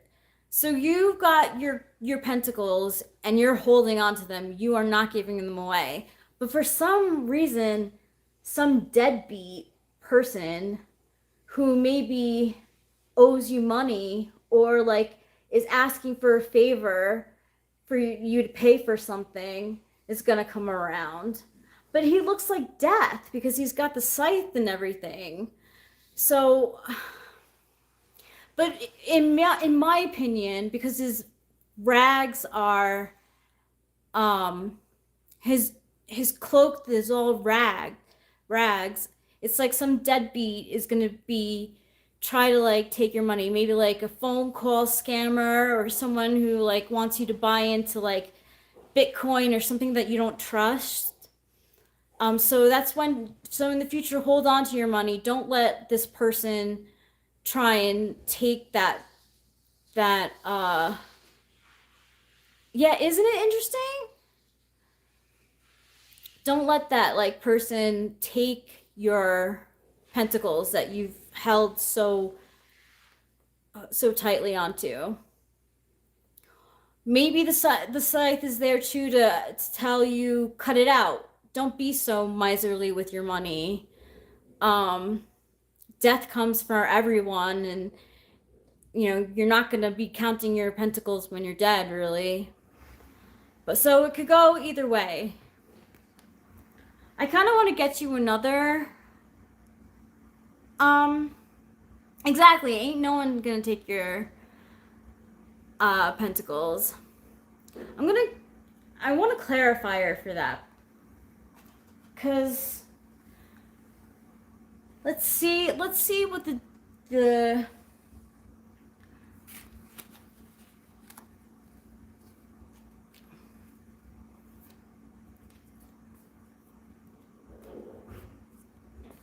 yeah, clarifier.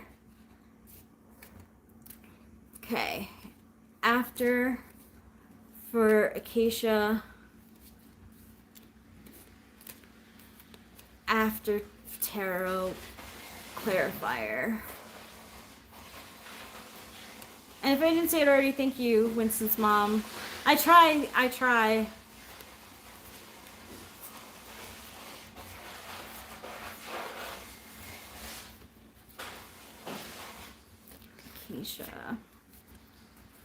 Acacia clarifier. Ooh, this one popped out.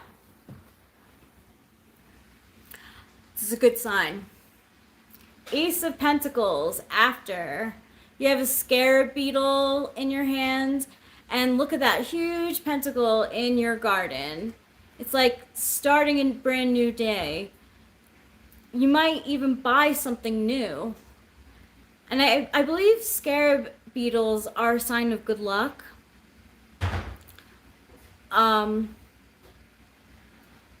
So even though like people like this dude, this skeleton guy or girl is coming up to like surprise you and try to take your money, you're fine with money. You already have it in place. You've got big pentacles.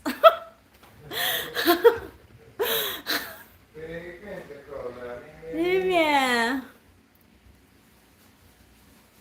So you really don't have to worry about your money. You just have to worry about others maybe trying to scam you. You know, like people who like ask for donations or just like friends who don't have money or like, you know, come out of the woodworks. Winston's mom says the beetle refers to Wittgenstein's beetle thought experiment, which is an attempt to understand how words are used. I'm guessing in ordinary language. That's interesting.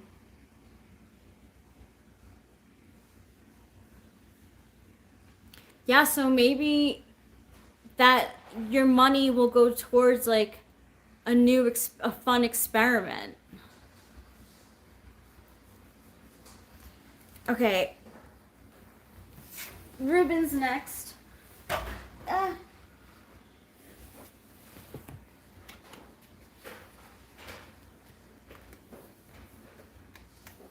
Okay, Ruben. Ruben before.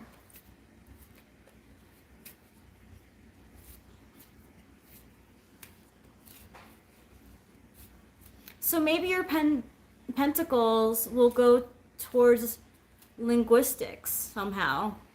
I don't know exactly what, like maybe you have a new idea to like learn a new language. Okay, Ruben R. Before.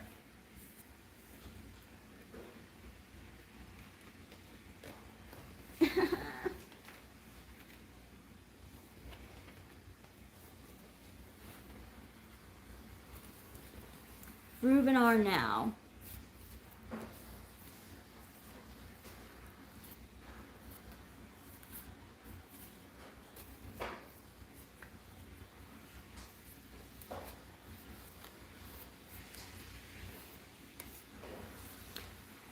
Acacia, you got the enigma, right? For that feminine love quiz.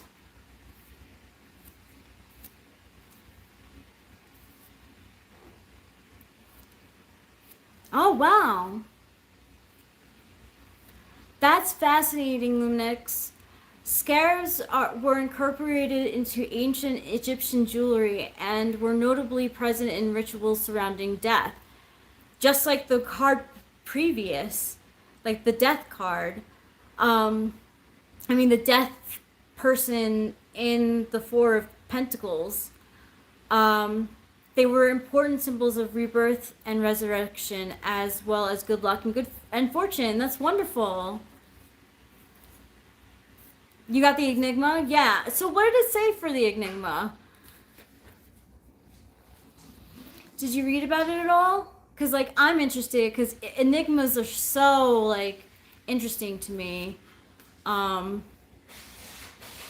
there's a mysterious to enigmas. Okay, Ruben now.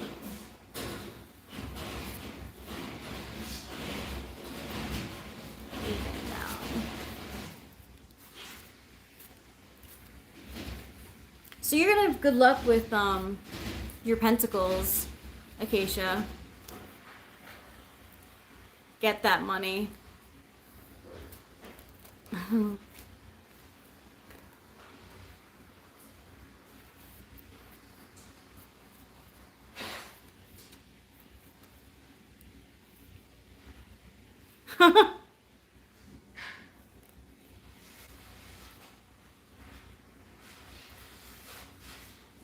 I don't remember Luminex. I don't know that band.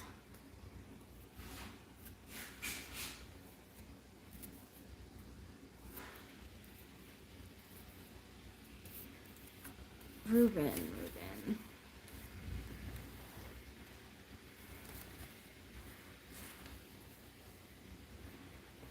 Okay, Ruben after.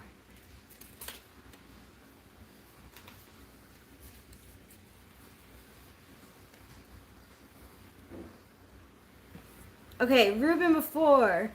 Knight of Wands. So it looks like in the past you were like, get set, get ready to go. Like you hadn't left your kingdom yet, but you're on your way on your gallant horse. And it's fast moving energy too, because you can see like the horse is in motion. And you've got your wand, so you've got your creative endeavors that you're going towards. And you're very passionate about your future. Currently, you've got the King of Rods, motivator, generous, worldly, direct. So now you feel like you've graduated from a knight to the king. You're very passionate, you know what you want, you're charismatic, just being you. You don't mind the hot weather. I think of the suit of the king, queen, page, and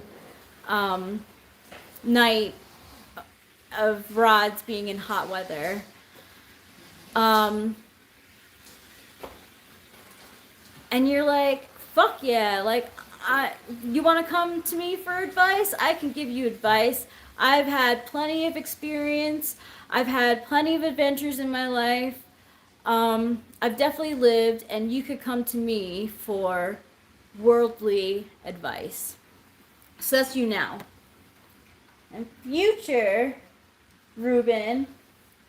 Ooh, 6 of rods. You have won. You got all. Are you a fire sign, Ruben?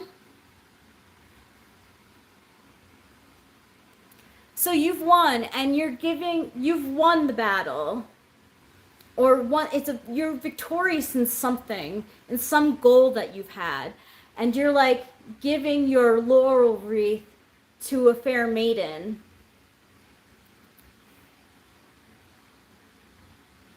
Oh, you're Aquarius. Yeah, that's air. Do you know your moon or your rising? I mean, it doesn't matter the suit. I'm just curious because 3 rods came out.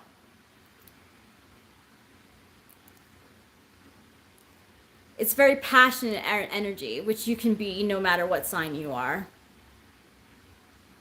But yeah, like you took the steps being the king and starting off as the knight, and now you've got people watching you. There's people over here watching you, and you've got a fair maiden who's got your attention, and you're trotting on.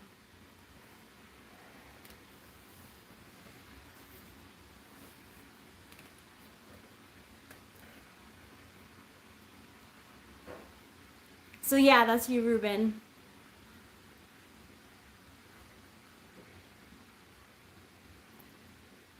Yeah, right. Get it, Ruben? Yeah, exactly. Am I talking about those poo bags? No, there's no poo bags. No poo bags. Okay, Winston's mom.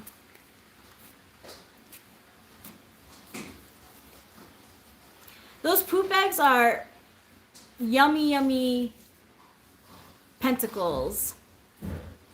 You got that money. Big pimpin', spend and cheese. Oh, Pisces rising Taurus moon. Alright, so never mind. Never mind about the fire sign.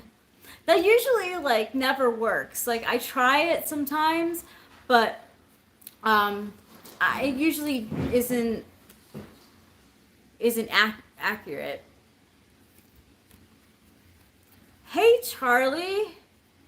Charles Osborne.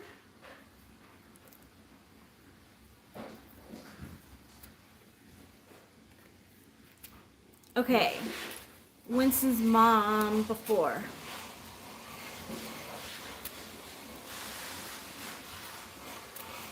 Winston's mom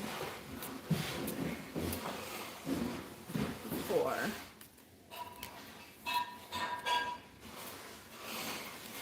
Winston's mom before.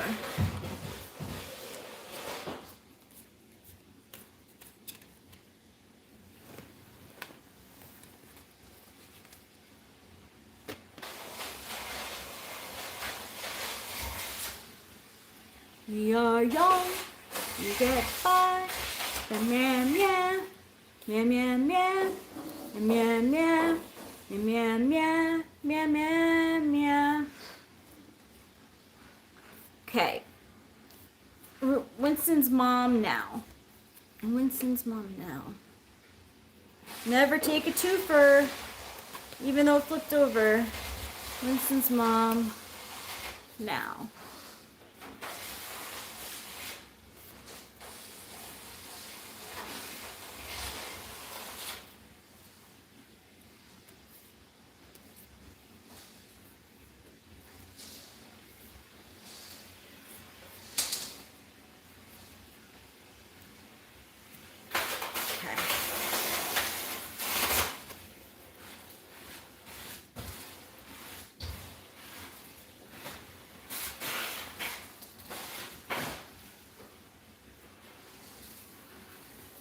Alicia Ceballo, what do you mean by Victoria?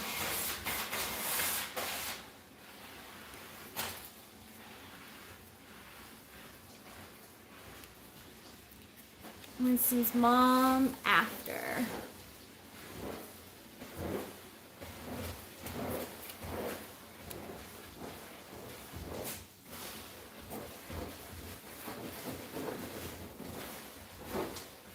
Okay, Winston's mom before the Five of Cups. So, you've got your cups all laid out there, but that kitty knocked one of them over.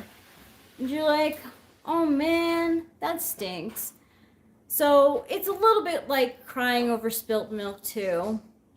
But you have 4 that are standing. So, maybe in the past, you were wishing for, you had like 5 wishes, but the cat came and knocked over one of them. So it's like, you're looking at the cat like, oh man. So Winston's mom got that card? Yeah. Figures, huh? Yep. Now Winston's mom, oh, look at that. She's the Knight of Rods, dynamo, passionate, charming, cocky, athlete. You've got it where your horse is jumping up and saying, I love riding with my knight. I love rock and roll. Put another time And in it's the jukebox, baby. So yeah, you're like passionate about something that you're going towards, and having fun with it like a teenager, because the knights represent teens. And you're holding on to, you've got a good grip onto your horse too. You don't mind a little bit of showing off your knowledge and your creative side. And now, the after tarot,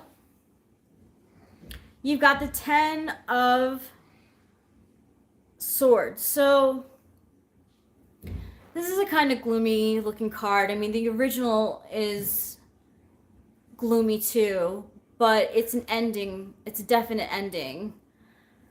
And this ending might actually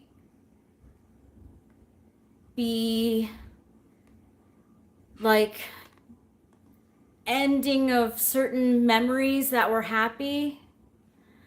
And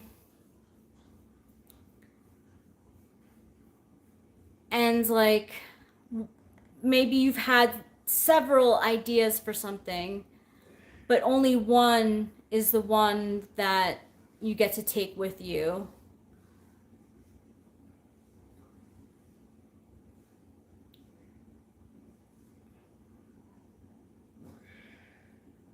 But it's over now. And so, and you might have to deal, like I said, with some grief. Um, but the sun is coming through the clouds, so it's going to be a bright day. Like, there's good things coming from this ending, whatever it was, whatever ideas you had. Thanks, It's gonna be Akeisha. a Me bright, too. bright, sunshiny day. Yeah.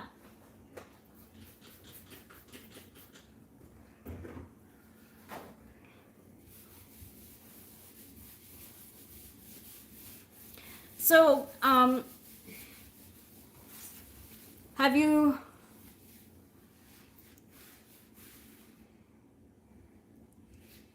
So then, let me get a clarifier for you. I'm gonna get a clarifier for what the 10 of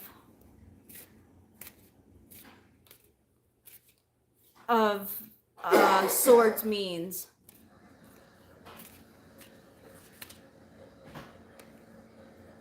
Okay. So, you got Ace of Cups.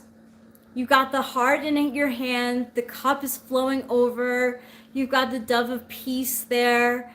So, something in your life had to end, and maybe brutally, in order for you to feel joy and happiness and love. And it could be like a self-love too. But yeah, that's what I see.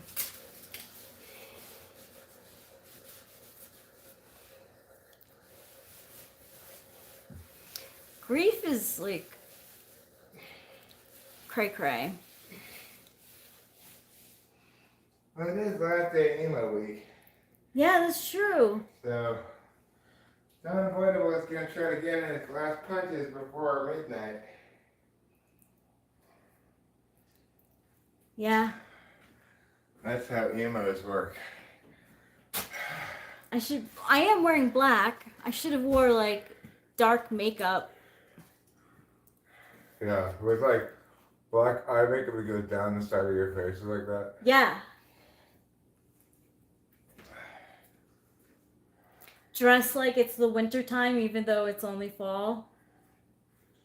Make sure that everything is covered up. That's my goth self is wearing all black, covering myself from like, neck down. Maybe wearing long skirts.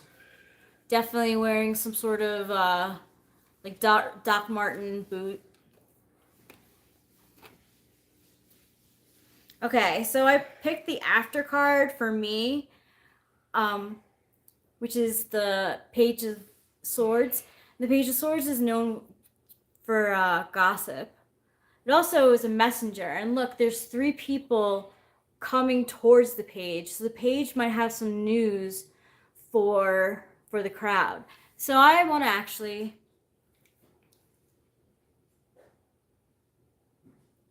Oh my god. I actually would play emo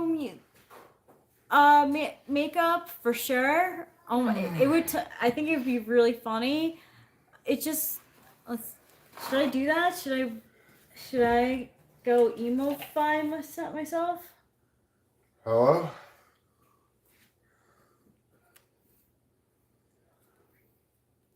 Who is this?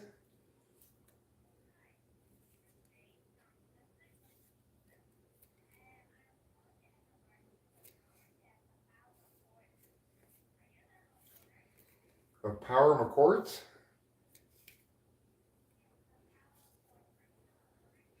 I've never heard of that before now. In Florida? No. I live in California. This is my wife's phone. The previous haver of this phone number was the person you're looking for.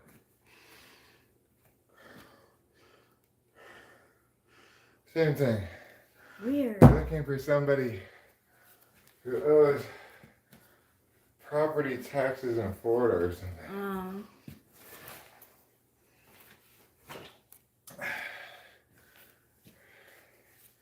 No, not Jeffrey's mom. Jeffrey's mom doesn't call my phone very often. I mean, She will when she's really trying to get a hold of Eric. Anytime I don't answer my Yeah, phone. then. Basically. So I wanted. Go ahead, sorry. Oh, I'm sorry. I don't mean to. You've been at it for. Oh, I asked Lila a question. Let's see what she says.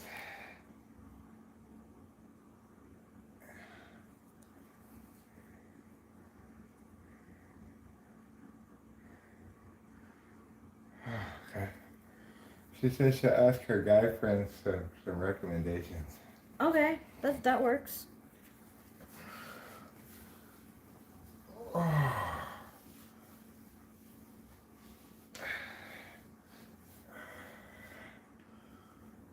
Oh.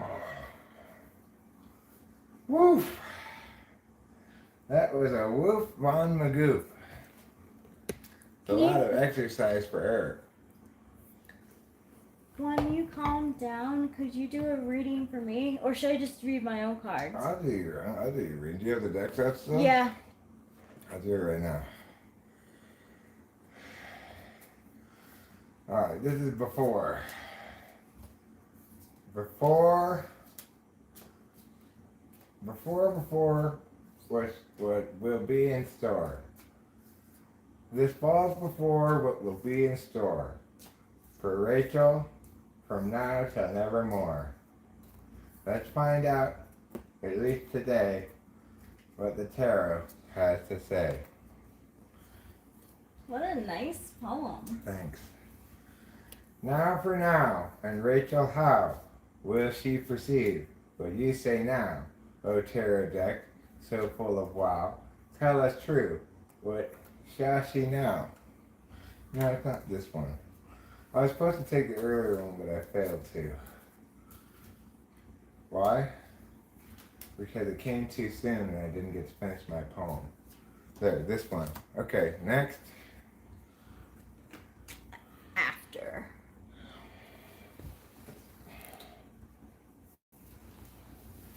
After crafters make their way and leave behind them steps they lay, then we'll find what tarot say about Rachel's after today. Let's see. Before the Page of Wands. Oh. Kind of looks like I'm observing. Let me see. I gotta put my glasses on. It appears as if you're reading some hieroglyphics. Oh, yeah, it is.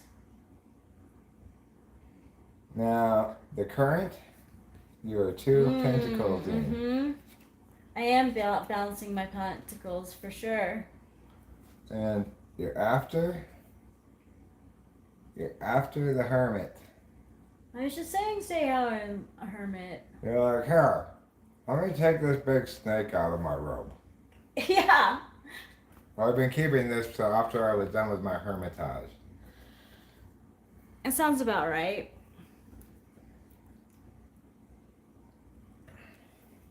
Thank you. That one over there. This one goes right there. Oof. I need beverage because I sweat so much. Emo week may have been a piece of cake for you, Acacia.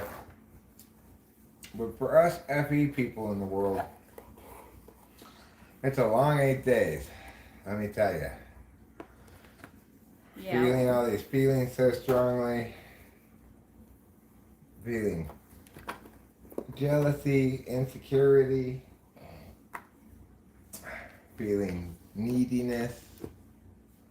Grieving over old things. Some of them from my childhood. I was thinking about old things yesterday.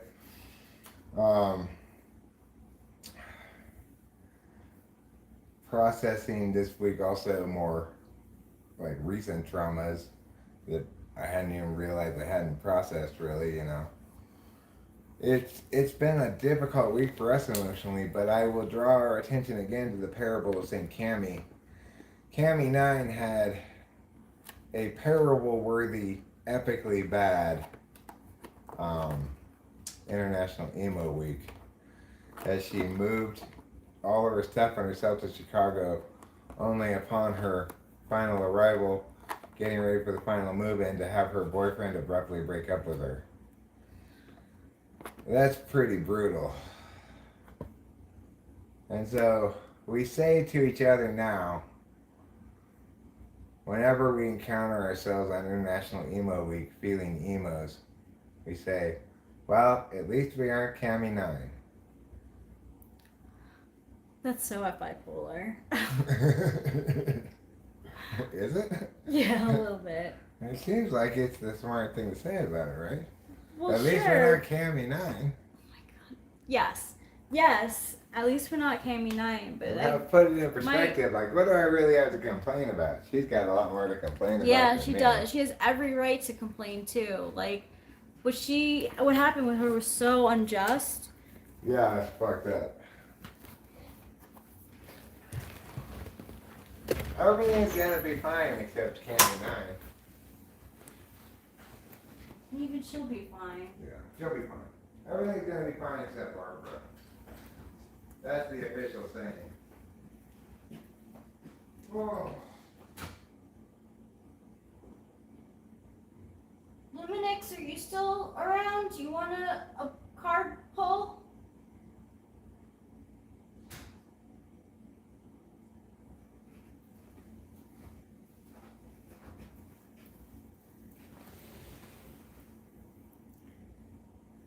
I like that Acacia surfs on waves of emotion.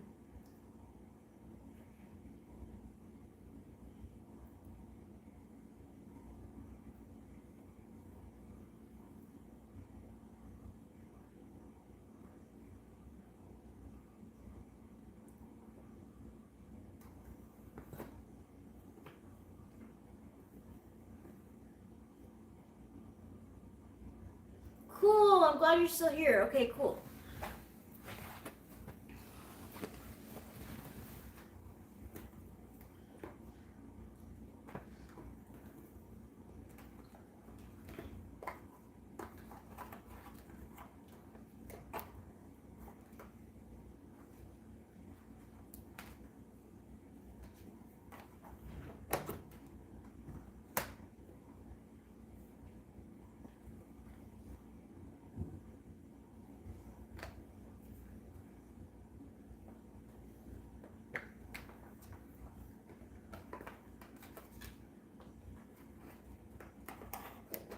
Okay.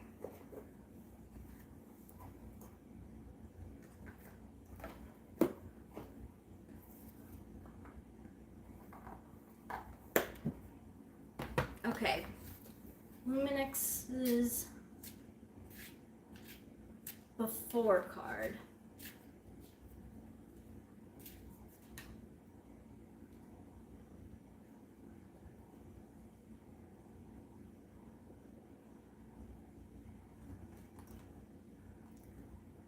I'm not sure. I don't want to go with this one because I peeked at it and I'm starting. I don't want to have any preconceived messages or notions before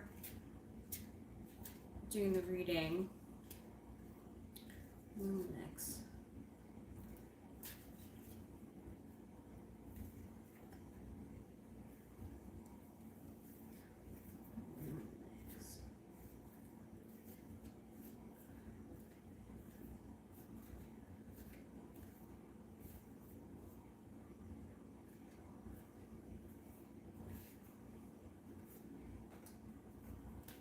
Next now.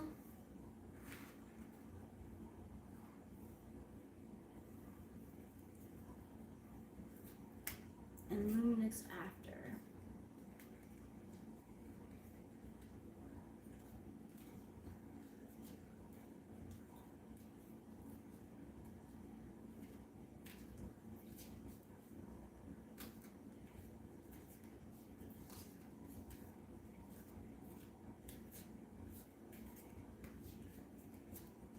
Luminix after.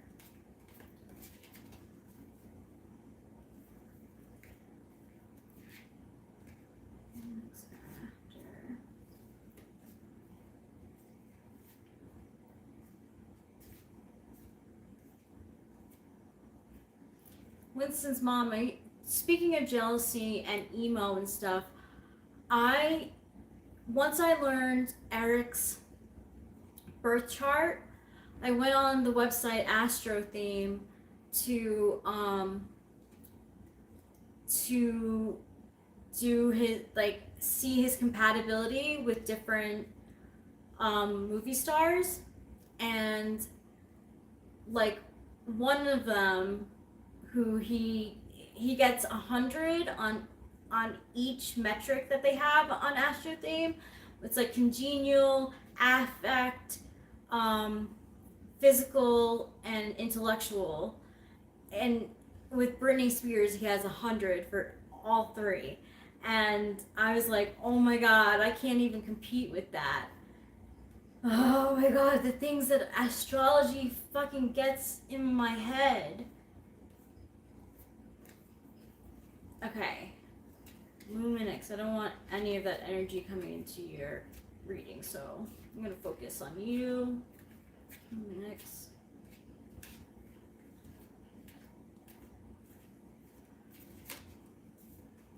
Luminix.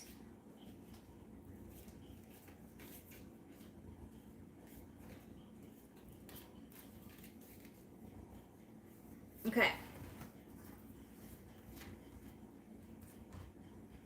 Luminix before.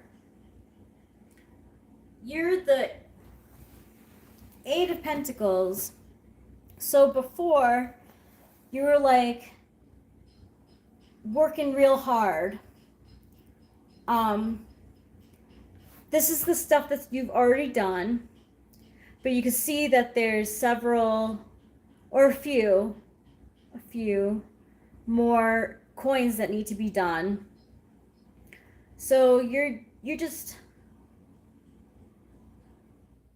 at it. You're working hard for your money, and it's starting to show. You may even work for these wealthy people over here in this house, because it looks too far away to be your house. But you're making pentacles for yourself and for the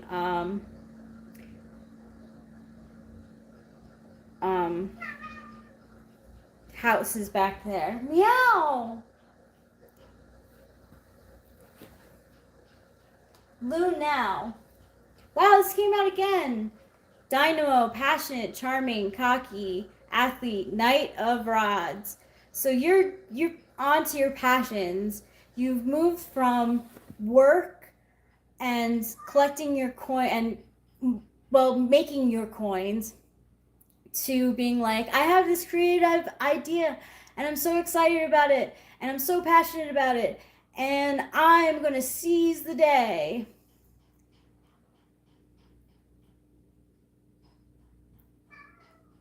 And your horse is feeling it too.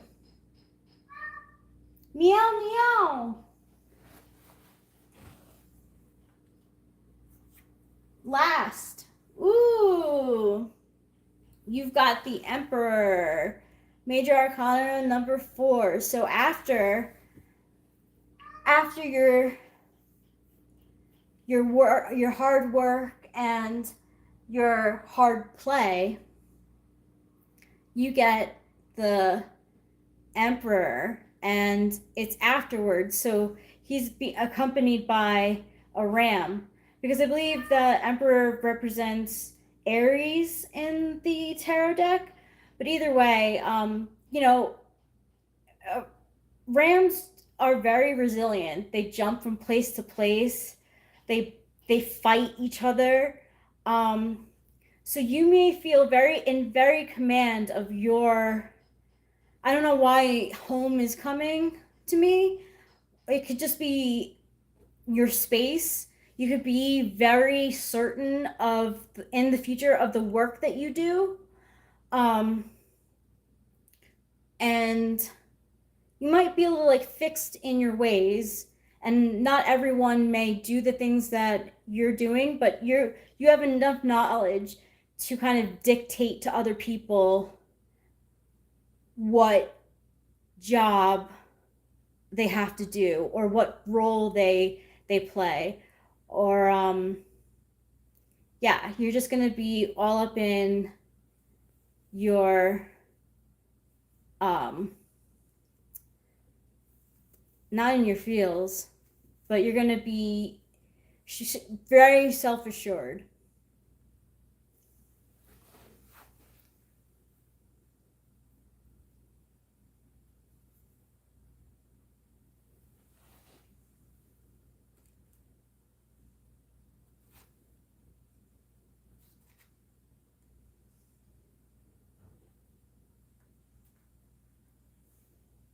Yeah, that horse might be an ENFP.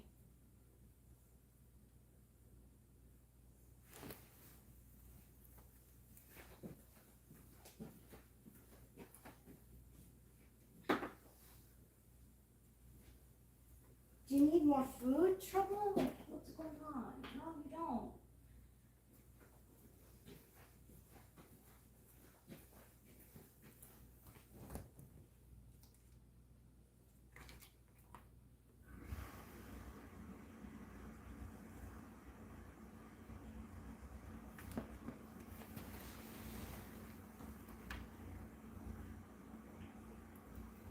You're welcome.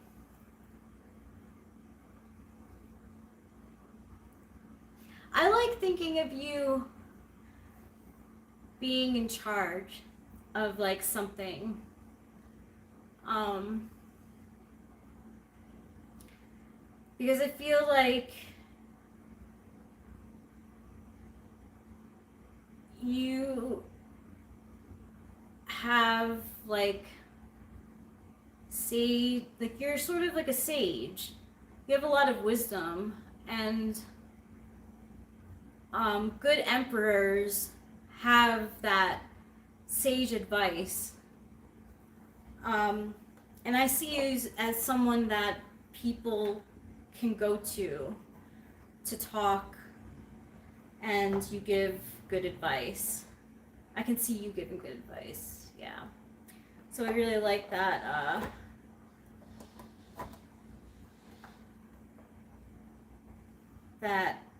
major arcana for you.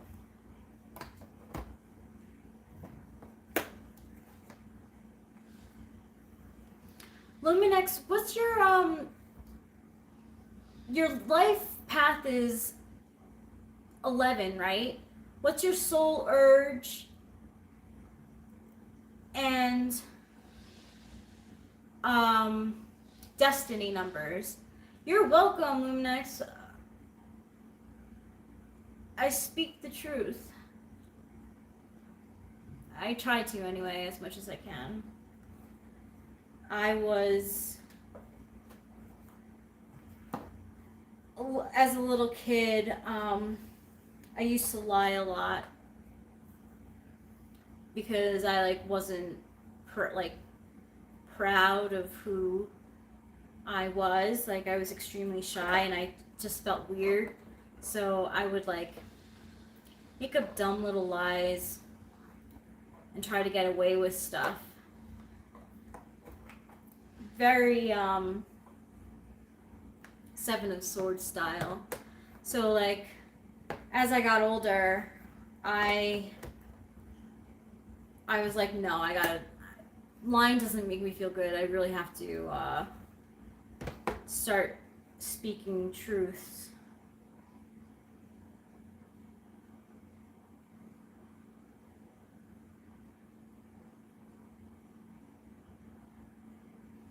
Oh, you're possibly 22 also?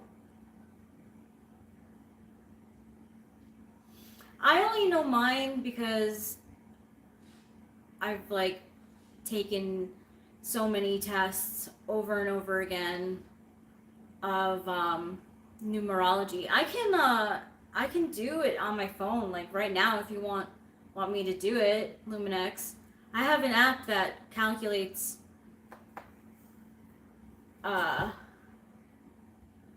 like destiny, soul urge, and life path.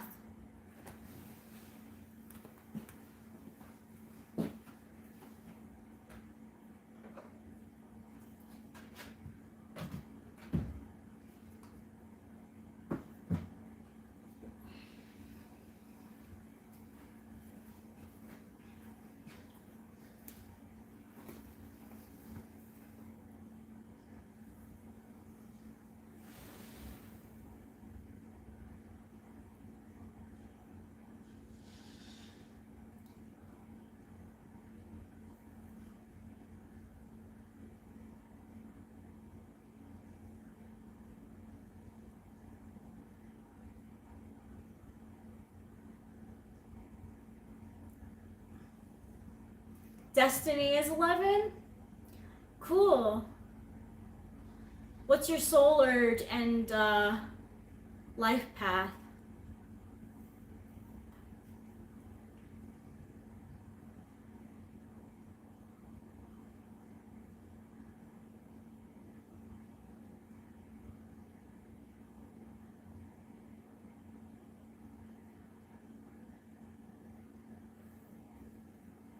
Soul urge 22? You have 11 and 22? Like, in my opinion, when I see numbers like that, especially together, that means that, and life path number 11? Holy shit, like, you definitely were put on this earth, like, to deal with, like, a lot of fated events. Like, that's really special. So, Destiny 11. So, so what it says for the number 11 is this is the number of light. It represents the hidden knower. This number is associated with wisdom, higher intuition, spiritual insight, increased sensitivity, as well as empathy and natural intelligence. It is a sign of mental and physical power. The holder of the with 11 in your chart, you are able to calmly deal with complex situations. You have a general knowledge and know little about everything. Your advantages are respect, empathy, understanding others, adaptability, steadiness, ability to see others more deeply.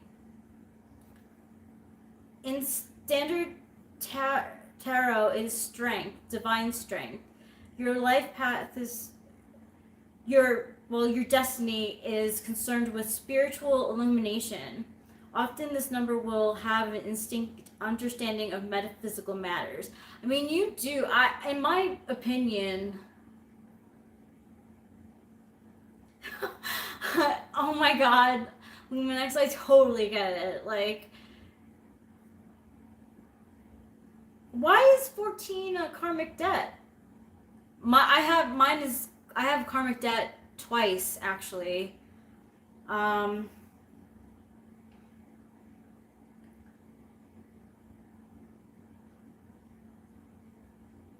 I have a karmic number of 16 for my birthday. Why is 14 a karmic debt though? Like, I'm a little surprised about that. Eric has a life path 22.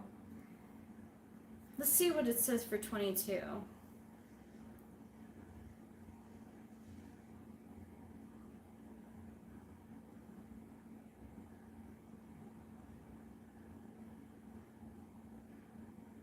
Okay, for 22, you were able to turn your dreams into a reality. You are a great visionary and have the intuitive insights. This number brings deep spiritual understanding, facilitating the appliance of knowledge in a practical way, which will eventually lead to success. High self-esteem, natural intelligence, and ability to work at high positions. This individual's goals are outside of their personal self. It stands for redemption and new order. These letters were held sacred and meaningful, as each one denotes a certain degree of illumination, leading toward the awakening of divine love within. Don't let yourself become obsessed with the ease of acquiring stuff. Part of your lesson is to put your effort into things that matter. You will influence people just by being around them. I can so see that for you. I can so see people being influenced just by you being around.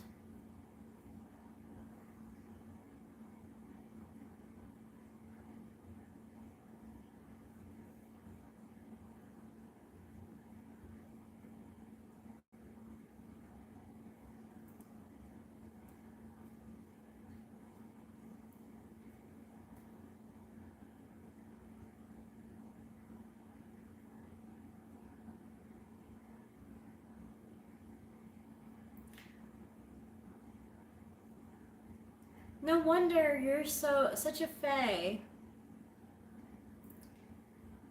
And magical things, like you believe in magic, right? Luminix. I know I do. Um, yes, I struggle with astrology. I know a lot about it, but I still like struggle with it. Um,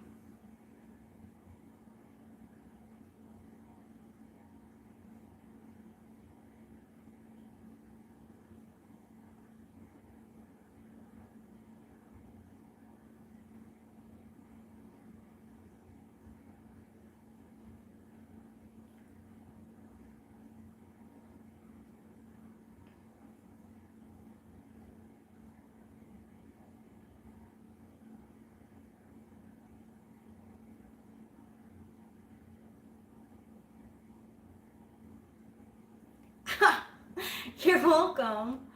This is like right up my alley. I love like anything occult, so um, of course I'm gonna be interested in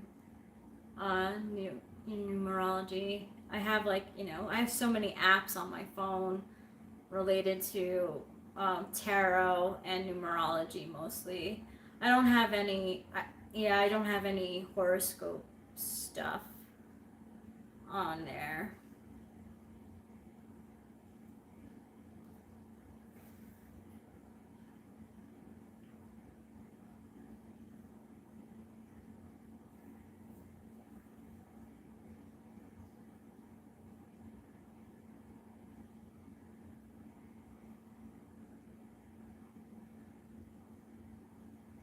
So, Eric gave me the hot goss yesterday about Britney Spears exposing Justin Timberlake in cheating on her and having an abortion.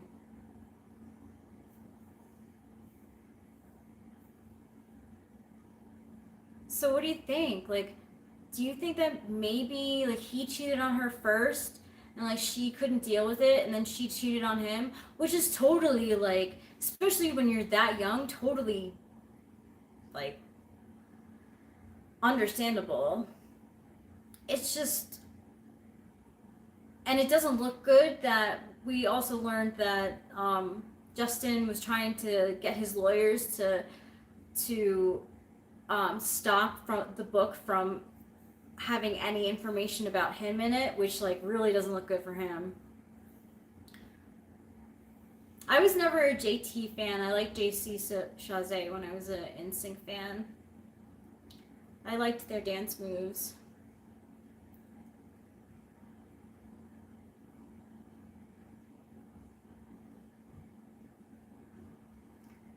Winston's mom says, and Luminix is Isaiah 14. I will ascend above the heights of the clouds, will be like the Most High. I love that, lol. I love that too. I heard some hammering out there. Yeah. Hit the wall a few times. Did some sweeping. Woo-wee. That's all I can say about that. Is woo-wee. So, if you're like me, you're not exactly sorry to see International Emo Week end. But you're also not sad that it happened, you know? Sometimes we all have to experience some emotions. Yeah. For a second outside, I was thinking, I don't understand how that's bipolar because I felt like I was putting myself in her shoes and being like, fuck, her shoes are a lot worse than mine. But I get it now why it's bipolar, I think. It's because you're supposed to be compassionate about that other person's experience, not be like, oh, thank God that's not me. Right? Yeah. Now I get it. I didn't mean No, I was just, I didn't take it as a critique. I was just like momentarily confused. I thought, Isn't FI putting yourself in the other person's shoes? Well, I was really putting myself in my shoes and comparing them to her shoes. Yeah. That's a little different. So I get it now. I get why it's a little FI polar. um, well, you know, that typifies your polar. Sometimes it confuses you. You think like you got it down, and then you realize, oh wait, I got this wrong. It's like me and TE. Yeah, like when you said,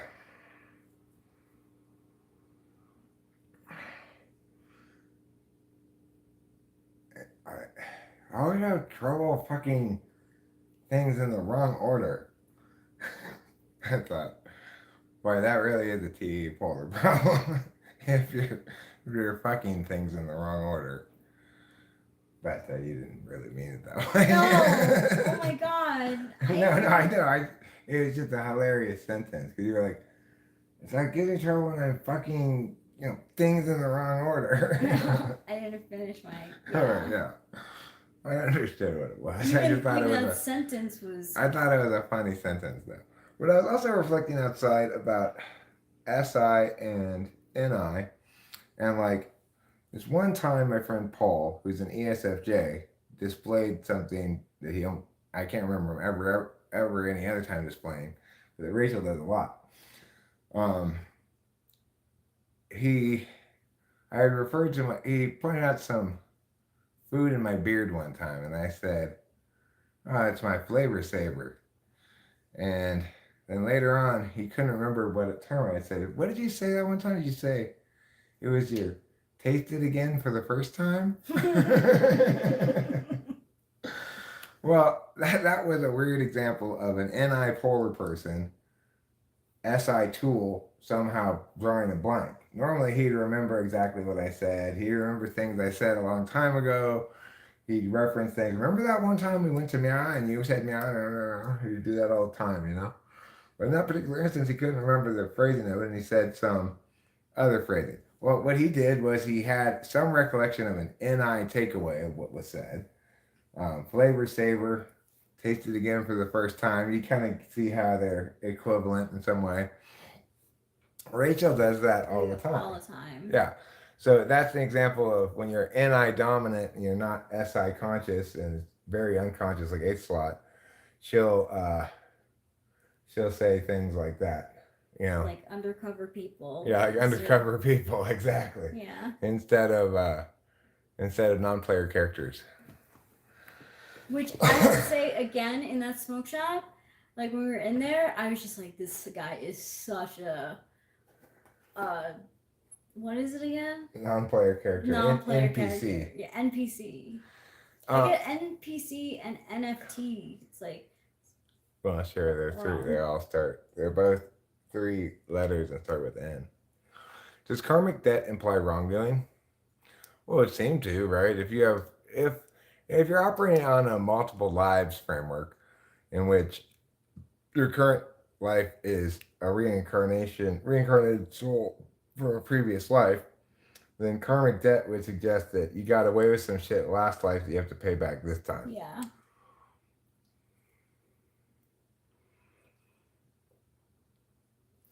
Like my karmic debt number, one of them is 16. Let's see what it says that I have to do work on.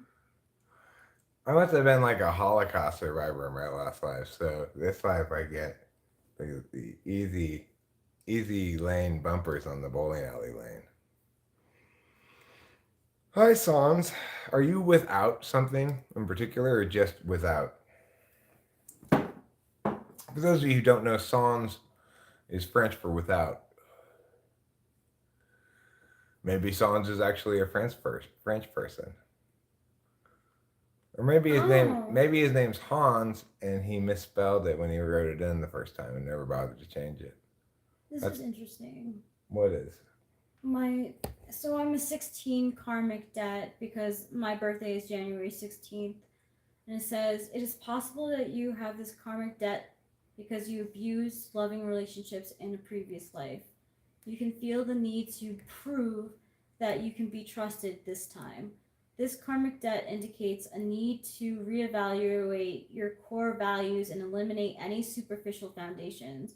You can use your highly intuitive and refined intellect to look down upon others and view the rest of the world as inferior.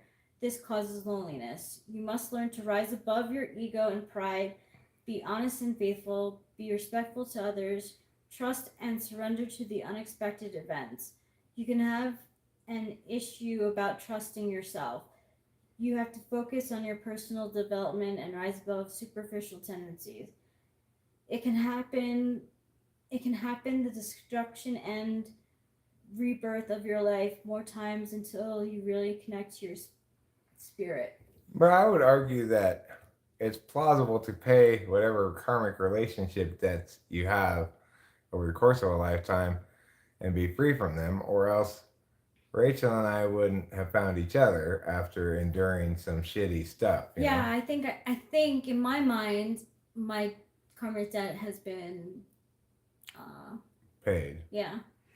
Yeah, it was paid by being with an abusive person, and you paid a little extra by getting some neuropathy. I like to think of that as us paying a little extra for the good stuff that we get. Yeah. We both got some neuropathy. Hers is worse than mine. But then I endured my abusive relationship for longer than she did. Yeah, you did. Of course, hers ended with less closure than mine. But Whatever. He can't handle me saying that I hate the relationship because it sucked. Like fuck you. Well, the thing he couldn't handle was you breaking up with him. That's why he kept pulling you back in. And so when you said that, it was clear you're going to break up with him again. One of these times he's not going to be successful in pulling you back in. So he better take control of the moment and break up with you in the most, as you said earlier, brutal way possible. Because when you said that, sometimes things have to end, even if brutally, in order for you to feel love and free or whatever. I felt that was your NI processing your SI unconsciously. I was very unconsciously. Yeah, I don't think it was conscious, but I think that's when you've had an experience of having something end brutally in order for you to be freed up to experience actual love and stuff. Yeah. Although it wasn't right after that you got with me. No. Which is probably for the best. It's probably makes the beginning extra difficult when you come directly from an abusive relationship like I did. Yeah. But that's what International Emo Week is for. It's for processing things like that.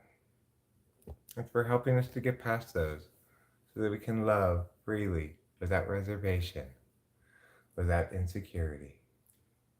I was saying before, I don't know if you heard that part of my emo thing was looking up astrology, your astrology compared to other celebrities and finding out that it's not only Britney Spears, but Kate Hudson, you have 100 across the board. I was thinking outside about that too. I wonder if it's actually, it was when I was vacuuming there, I was thinking about this. But I wonder if it's possible that SI people are more likely to have retroactive jealousy and NI people are more likely to worry about some unknown future person. Yeah. In my mind, I'm when I saw that, I'm oh my God, these people are perfect for him. You're worried that I'm going to meet somebody better in the future. I'm worried that you've had somebody better in the past. Yeah. That seems to be consistent with NI conscious, SI conscious,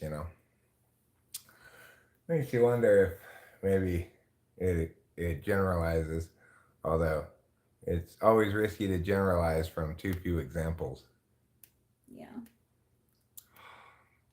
All that sneezing got dust in my nose. Here it comes.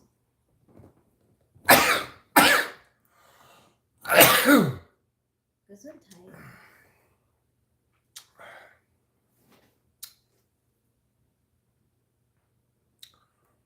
But I got a lot of vacuuming done, but not nearly all the vacuuming. I didn't vacuum in here at all, which is probably the room that most needs vacuuming.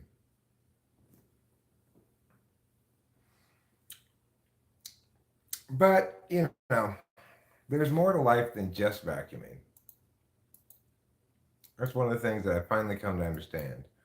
After years of thinking life was all about the vacuuming, I finally come to understand things a little bit differently. Now I think life is mostly about the vacuuming. Oh my God. Fucking Houston's gonna win the AL again. I was hoping to watch some good baseball, like with teams I could root for. Right, well, too bad. We don't get to do that. We have to live with Houston. I mean, I'll definitely be rooting for whichever national team comes out, the National League team, Philadelphia or Arizona. Yeah, me too.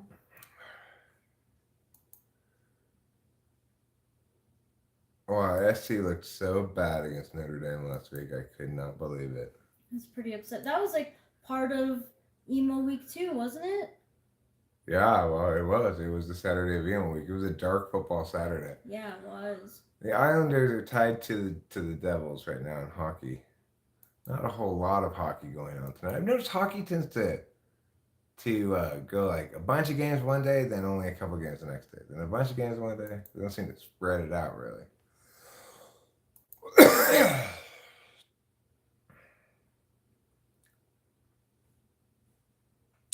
So let's see what is on the football schedule tomorrow. I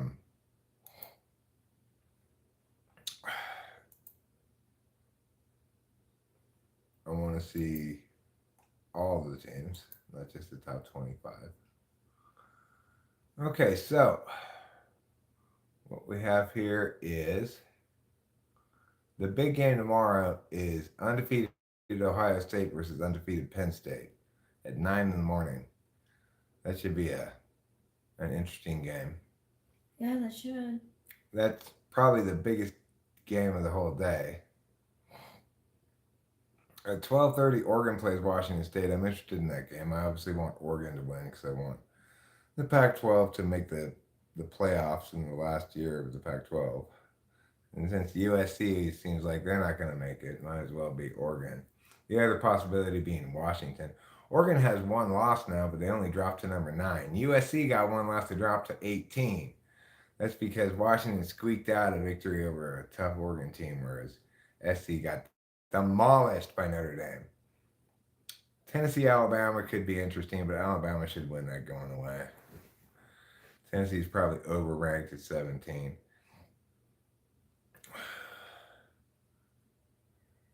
And then there really aren't much in the way of matchups between ranked teams the rest of the day, except for number 4 Florida State at 16 Duke at 4:30, and then SC Utah at 5. So SC dropped to 18 with one loss. Wow. Yeah. Whereas Oregon lost to Washington and only dropped to number 8. Utah also has one loss there at 14. Washington's number 5 in the country and blessedly has an easy week at Arizona State. So, because they could be subject to what you call a hangover game, like after that big win, they come out flat and Arizona State maybe beats them. But since it's Arizona State, it's very unlikely. We were like Washington State would be much more worried, or UCLA.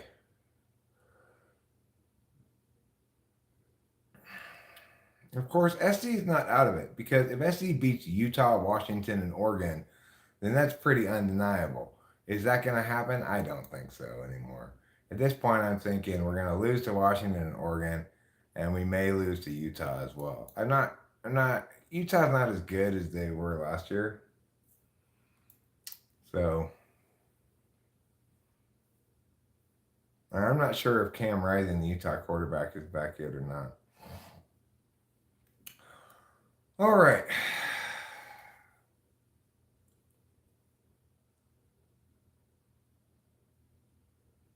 So I'll tell you what.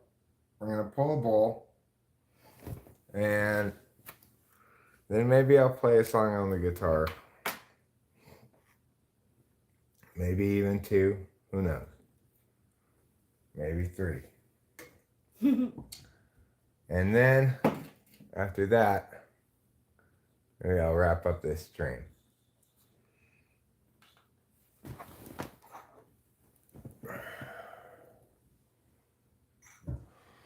It's not inconceivable that Rachel and I could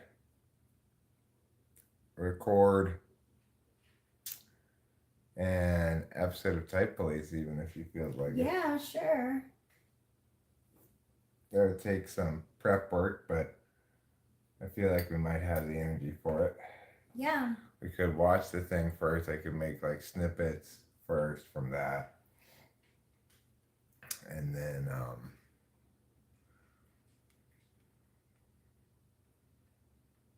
then we can record our response part, Yeah. etc. I'm down. Sounds like fun.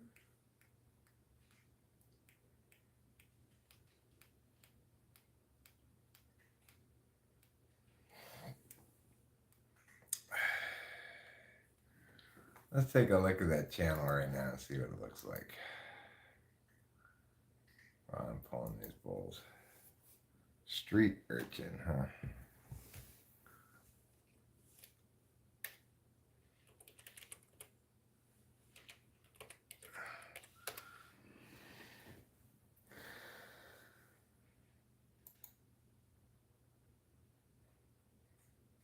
Oh, he's live right now. He has more people watching his stream than I have watching mine. Oh. Let's see what he's like. But granted, that's what happens when anyone's displaying introverted feelings. Just that someone that leads their life with it, they make most of their decisions on gut instinct and going with what's right, or what they feel is right, that kind of a thing. The second position is the active position. So when they're doing something, they don't. It's not like it is in the first position where they can't really help it. In the second position, they can. They're actively going with their gut. They're actively going with their instinct. That's how they want to move through life. But they can, of course, choose to not express it and then go with another route, which of course is typically, which of course would be actually thinking right next to that. So they're fairly close together in research. Same. Third position, introverted feeling. So that's your ISTJs and INTJs. They oftentimes, that introvert feeling, they do have some pretty strong values. Things like respect is typically one of the few things that ISTJs and INTJs care about the most. Typed but they also into his chat. Good news, you're getting type policed. Coming soon. Not as much, obviously. But So that should be interesting. Yeah, that should be.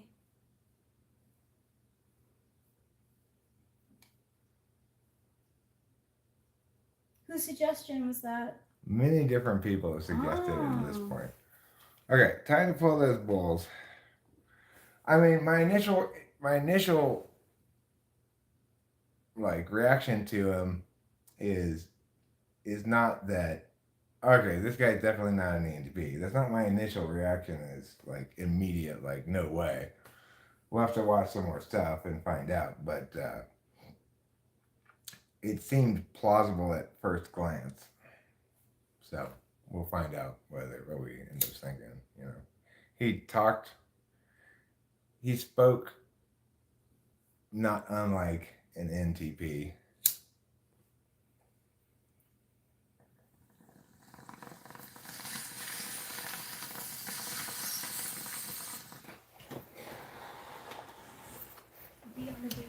Guess who's gonna be called toxic again? Is it me? That's fine. People always call me toxic. It's like, it's called projection, you know?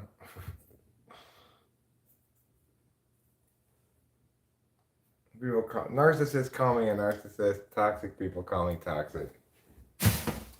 They project. They can't really help it.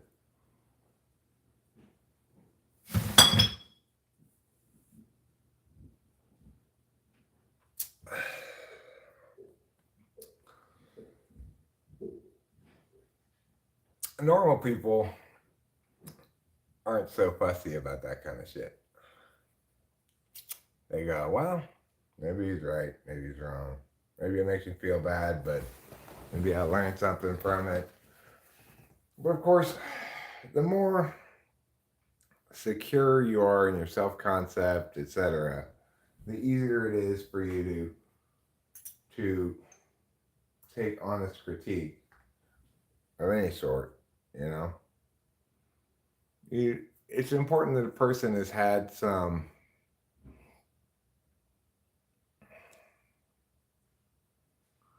because that's not how I do things. For instance, well,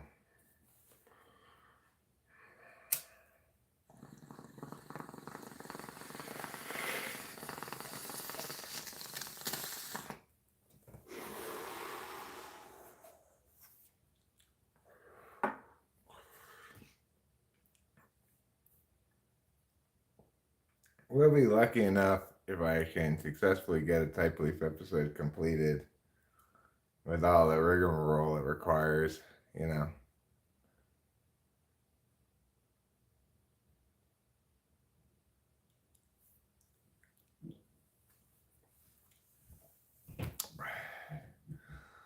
So, well, I'm sure it'll get plenty of views.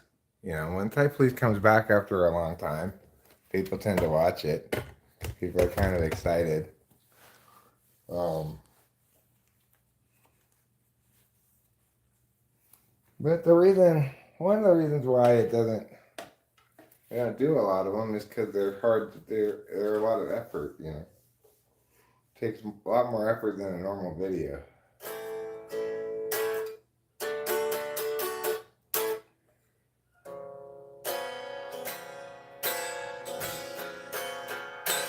Gerald has a thought. Gerald has a lot. Gerald has a plot. Get the margarine tater tots. He's got a good idea for a name-changing business.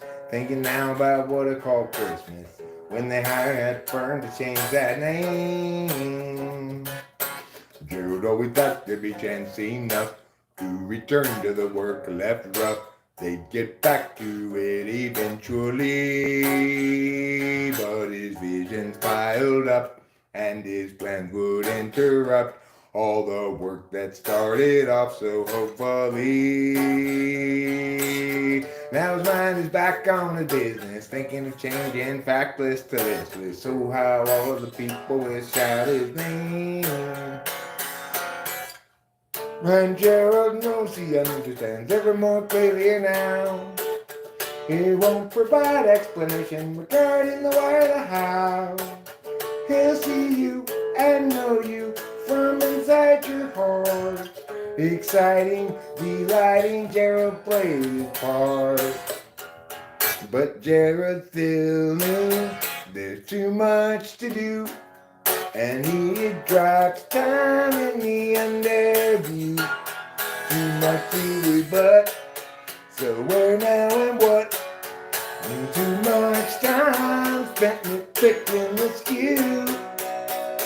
With you. Gerald has a thought. Gerald has a lot. Gerald has a plot to get the margarine's tasty spots. He's got a good idea for a name-changing business. Thinking now about what to call Christmas when they hire his firm to change that name. Gerald has a thought.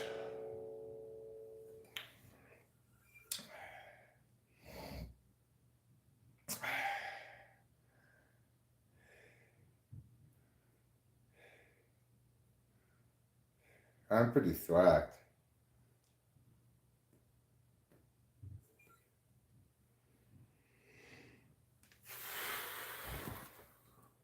Yes, I am.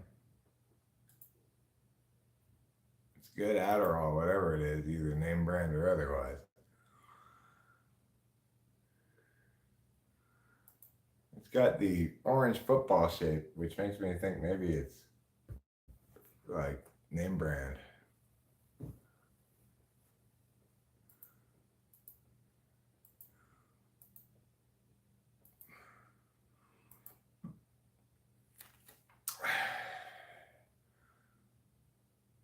Alright, let's play this song.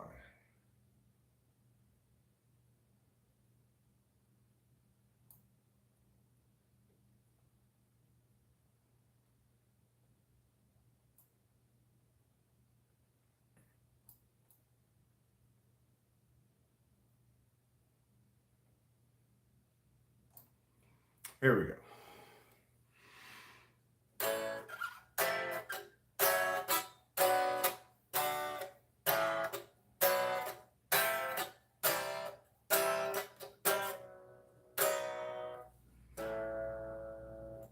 I'm driving on this mountain fire.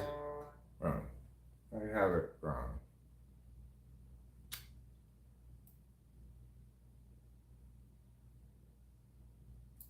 There we go. Santa Ana's from the east are blowing, driving on this mountain fire. So Grant and Lana had best be going. They'd cut down to the wire. Everywhere apocalypse hung heavy, and the truck was piling with ash. Lana got the dogs in the Chevy, and Grant counted out their petty cash. If times are ending, when time is bending, flames rain down from the sky. While the dogs knock out with Grant exhausted, Lana stays awake to cry. 120 out but Labor Day, and that means cooking meat outdoors. Oops. Guy got distracted and fire got away. Now from Bradford to Arcadia they curse his name. Fire chased them west and down the incline until they reached the foothills below.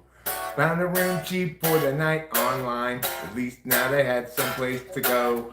Tomorrow they'd evaluate their options now that their life was burned away. Lana's sister has a place in Laughlin. Wasn't really any more to say. If times are ending, then time is bending. Flames rain down from the sky. While the dogs knock out with Grant exhausted, Lana stays awake to cry. While the dogs knock out with Grant exhausted, Lana stays awake to cry.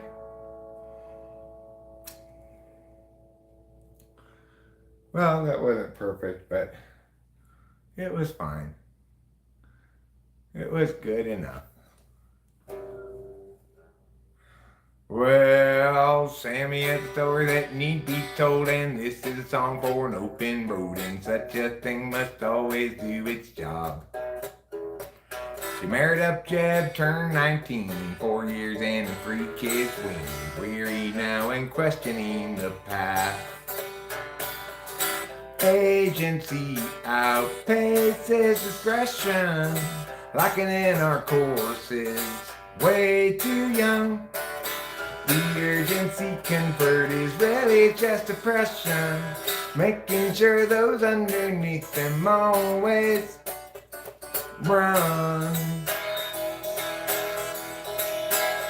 And Doug at 20 thought bourbon fun, like what Doug at 21 and so forth, well up into middle age. Well, once that seemed to set him free became his whole identity. Now Doug's about another drunken rage. Agency outpaces discretion, locking in our courses, way too young. The urgency convert is really just oppression. They'll offer you incentives, but they haven't got a thing that's fun. Everybody's panicked about the kids. Ooh ah, lock 'em up with extra dexedrine. Ooh ah, mathematics to produce success, or impose more unjust duress. Agency outpaces discretion, locking in our courses, way too young.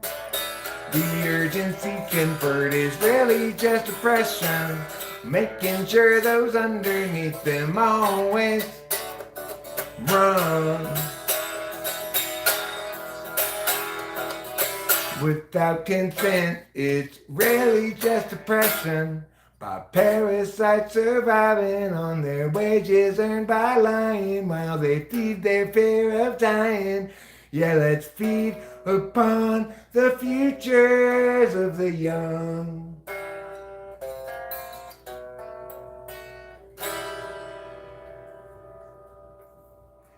That was okay. Pretty good. Thank you, darling.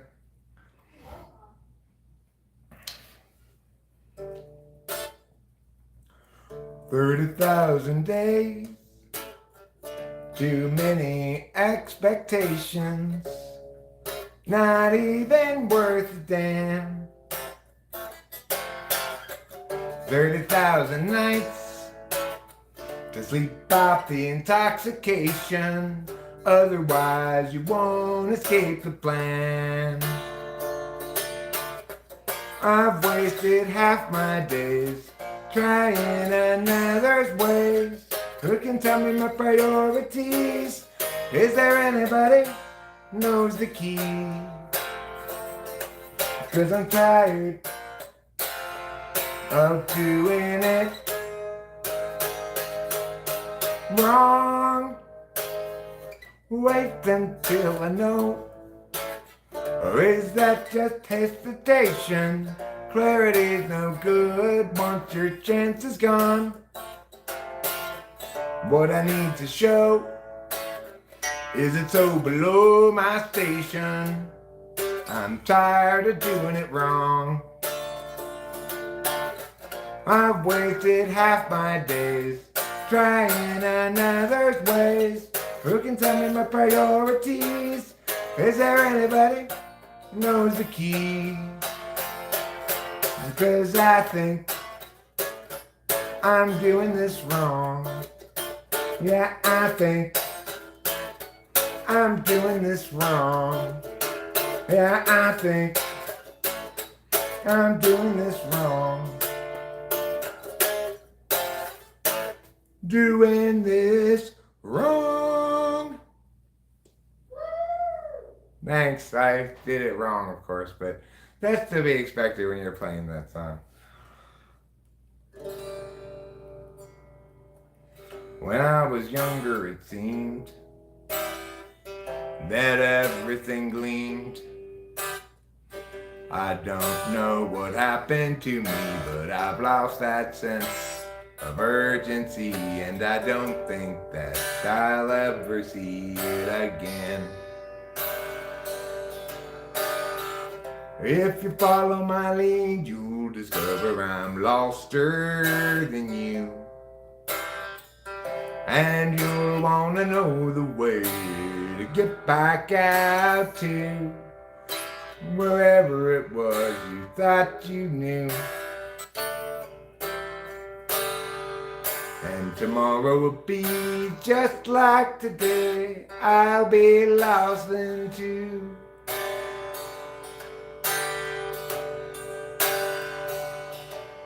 It's a matter of mood as much as a matter of will. And the things I do and the direction I point to still seem a part of me. The departed leave. And I wonder if I'll ever see them again. Bum-ba-dee-da, ba-dee-da-da-ba, ba-ba-dee-doo, doo-doo-doo. Bum-ba-dee-da, ba-da-da-doo, doo-da-doo-doo, doo-doo-doo. Well, that went pretty well. Thank you, Rachel. You're a wonderful lady. Thanks, darling. I'm gonna bring it in closer because this song I have to sing pretty low. If Jesus was people but absent of sin, he must then have struggled with regular men and women, of course. When they too were present, disciples all warily eye in the lesson. If people were Jesus, they'd know as they think, and everyone's work would be true. Feelings once spoken would sit where they sink, and we'd all know just what to do. But people aren't Jesus once they're betrayed. The easy believing forever is lost. Maybe naivete is not to be saved, but the wise pay a terrible cost. The one you thought you knew acts like you never have met.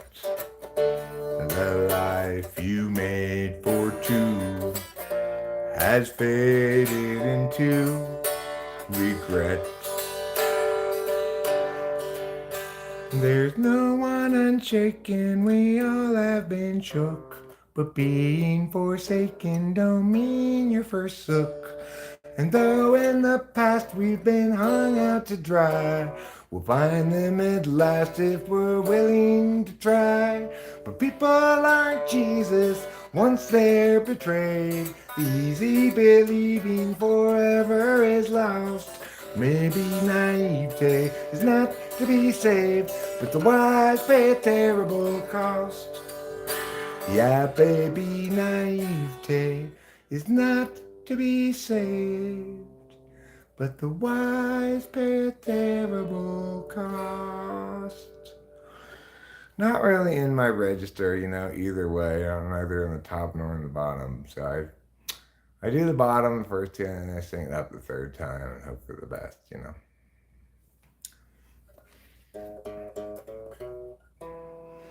What's the matter with Cat? Is he terribly bad? Is he very like Dan? What a terrible man. Is he sort of like Jill, who can't pay her bills? Is he sort of like Jack, who's stuck on the facts? What's the matter with Sue?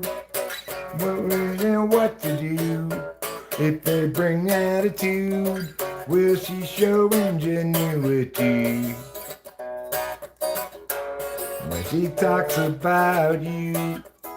Whenever we go walking, what's the matter with Bryn? Is she living in sin? She's been hanging with Jim, he's looking terribly thin. What's the deal with you and kids? And Hank, he's colluding with you, and they're talking with Lou. What's wrong with the ladies? What's the matter with men? From the feelings of Katie to the coldness of Sven. And they talk about you whenever we go walking.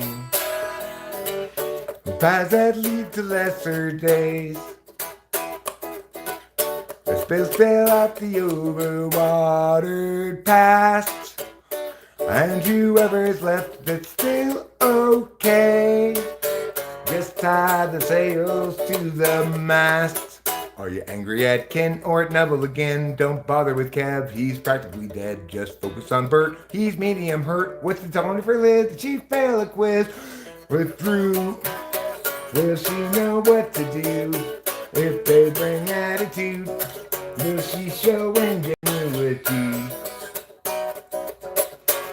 when she talks about you whenever we go walking? Paths that lead to lesser days. Let's fill out the overwatered past. And whoever's left that's still okay, just fry the sails to the mast. 'Cause each of us have much and gravely sinned. Throw up the hands, offer the chin. Catastrophe looms heavy overhead again. Time's gone, will never be again. That was great. Thanks. It was okay, but it's really a song for two singers. It's not meant for just one singer, so it's hard to do by myself.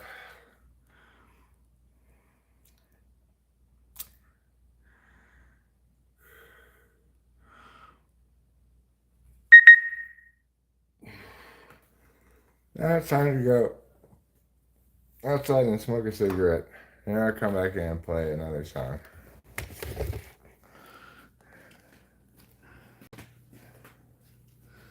And then at some point, I gotta either vacuum or put the vacuum away. Right now, it's just in the way on the floor.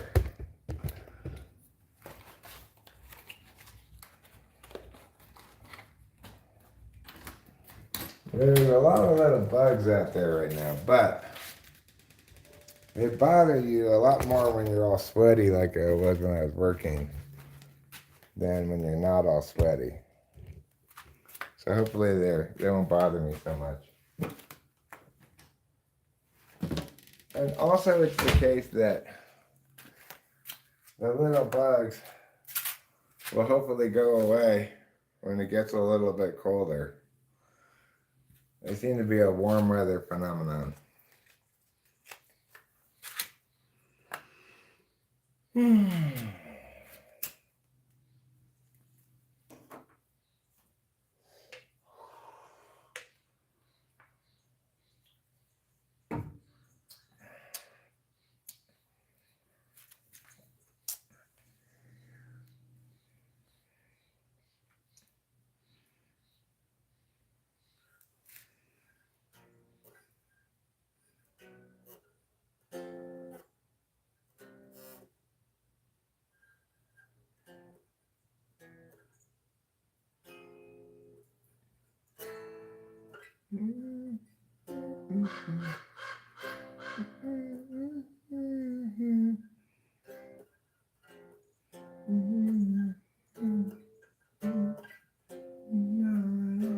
Turn around.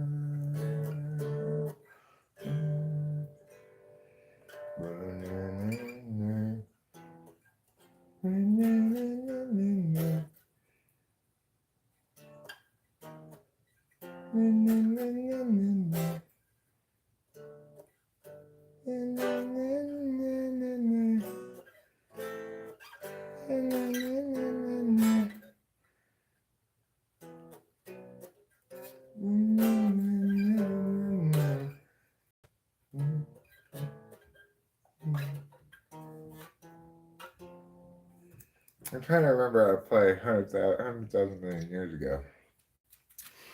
I really like the part in that song where it goes, "This represents a fork, the body popping short, too far along to turn around, to turn around."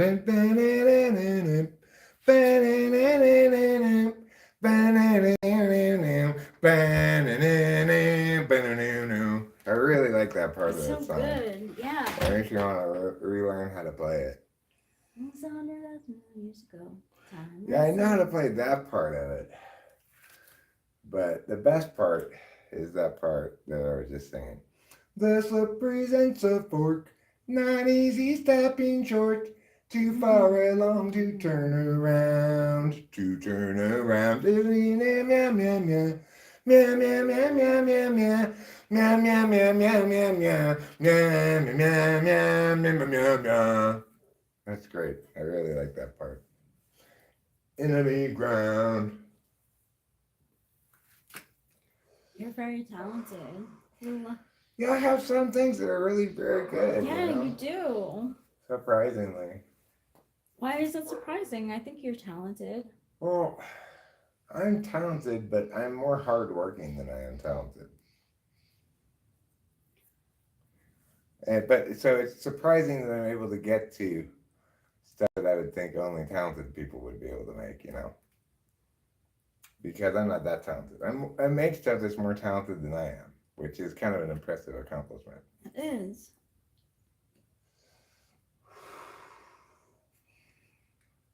Some stuff. Most of my stuff's garbage, but you know, that's true for most people. Few geniuses accepting, you know. There's Most people have to make a lot of stuff before they make some good things, you know. Mm-hmm. Or for a few good things, they have to have a lot of other things.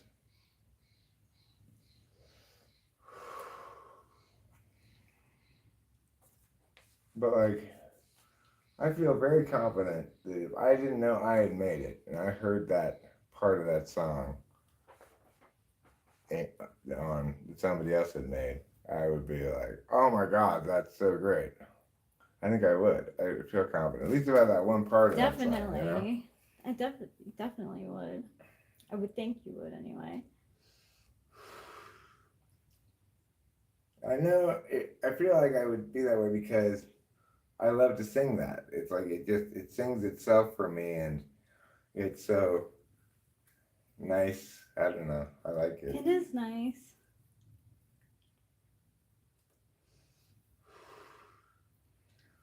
I'll tell you what else sings really well though, which is not an Eric song. Satellite of Love. I've been really tripping out on just how well that song sings lately. Satellite come down from the sky. Things like that drive me out of my mind. I'll watch it for a little while. I like to watch things on TV. Boom, boom, boom, boom, boom, boom. Satellite of love. Boom, boom, boom. Satellite of love. Boom, boom, boom. Satellite of love. Satellite of. It's a good song, huh? Yeah. It sings They're like. a good American band. They are a good American band, but that's Lou Reed, not VU. Oh. But still, you know, VU was basically Lou Reed too, so. Just like Johnny is Johnny, no matter how much he tries to give props to his bassist and drummer. Yeah. Like, spectacularly good drummer. Yeah. Like. Is always a prerequisite to being super awesome. Yeah. But you could replace the drummer and he'd still be super awesome with another equally good drummer. Mm-hmm. It's the vision that matters ultimately.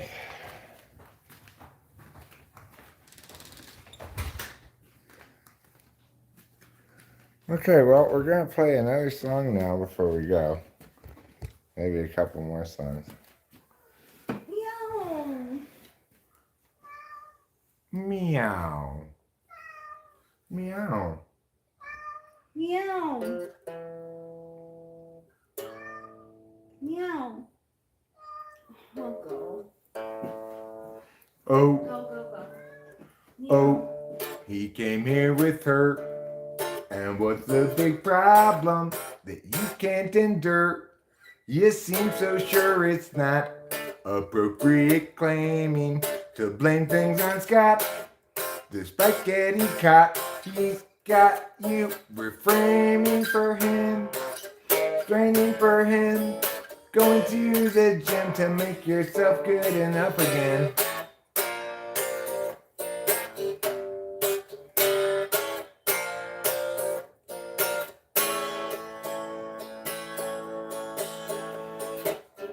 Yeah, you guys both have lots invested.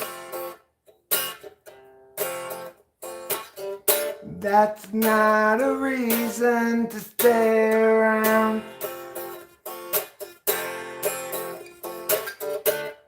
Through the years, you've both been tested. Time to move up. Find higher ground. Oh, he came here with her. And what's the big problem that you can't endure? You seem so sure it's not appropriate claiming to blame things on Scott. Despite getting caught, he's got you reframing for him, straining for him, going to the gym to make yourself good enough again.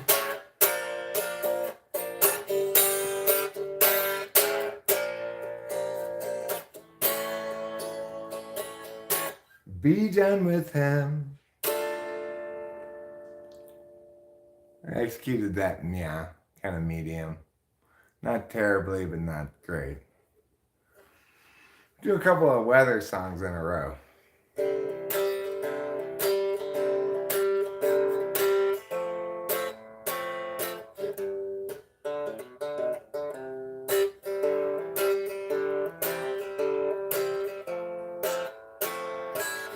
El Nino, my ass.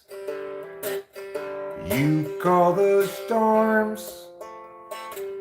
Where is the rain?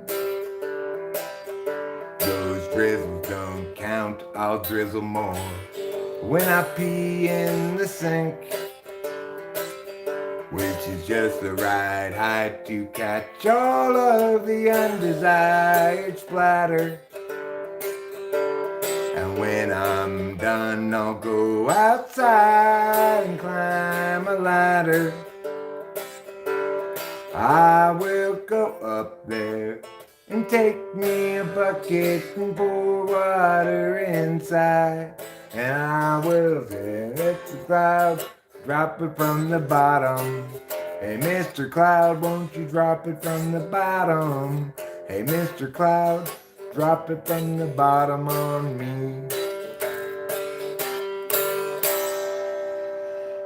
Not too bad. Not too bad. You're living on a time frame I will never know. Alienation and humanity's soul. Imagine you a future after the collapse, returning to the urgency of isolated past. You're picturing community free of metaphysics while you're hunting buffalo and you're picking red delicious. Knowledge of the seasons, wisdoms of old. Fires blazing in the night to keep away the cold. Hostility is kept at bay by what you think is in the way, by what you think is in the way. Life as children of the land, with an agave weatherman. I need to scroll down, I need to scroll down, I need to scroll down, down, down, down, down. Imagining a history that never could have been. You lecture at the college, advancement is a sin. Lamenting disconnection and every corporate act. Asserting all your feelings and ignoring all the facts. Hostility is kept at bay. Hostility is kept at bay by what you think is in the way. What you think is in the way of life as children of the land. With an agave weatherman. You find modernity just so banal. Wish you had been born any time but now. And your experience won't run afoul of exceptions you might allow. You visualize nobility sipping on some port, or tribes of peaceful savages in beautiful comport. But few of history's people ever thusly did cavort, 'cause life was solitary, nasty, brutish, poor, and short. Hostility is kept at bay. Hostility is kept at bay by what you think is in the way. What you think is in the way of life as children of the land. With an agave weatherman. With an agave weatherman.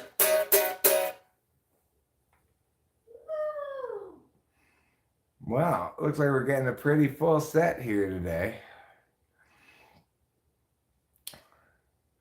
If Rachel's done watching the cat, we could play Just Brooding Here Won't Do Any Good. That's a duet. I'll be right in.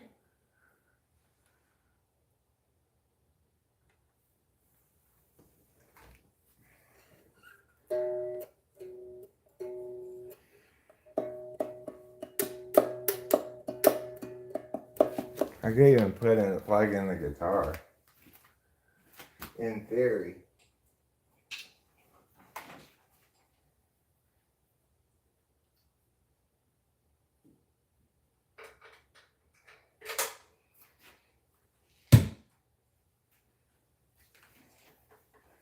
Alright,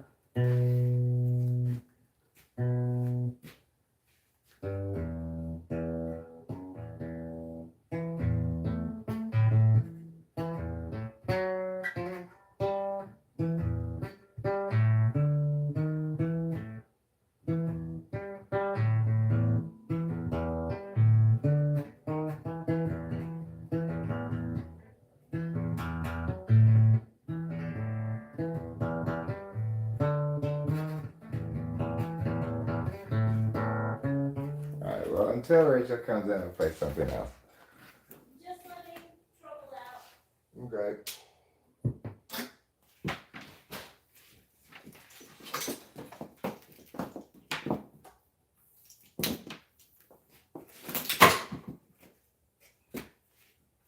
Kicking chords, getting them out of my way.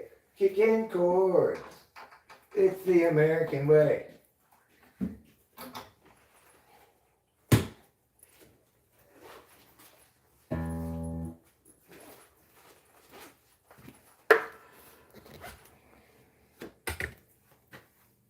You want to sit there?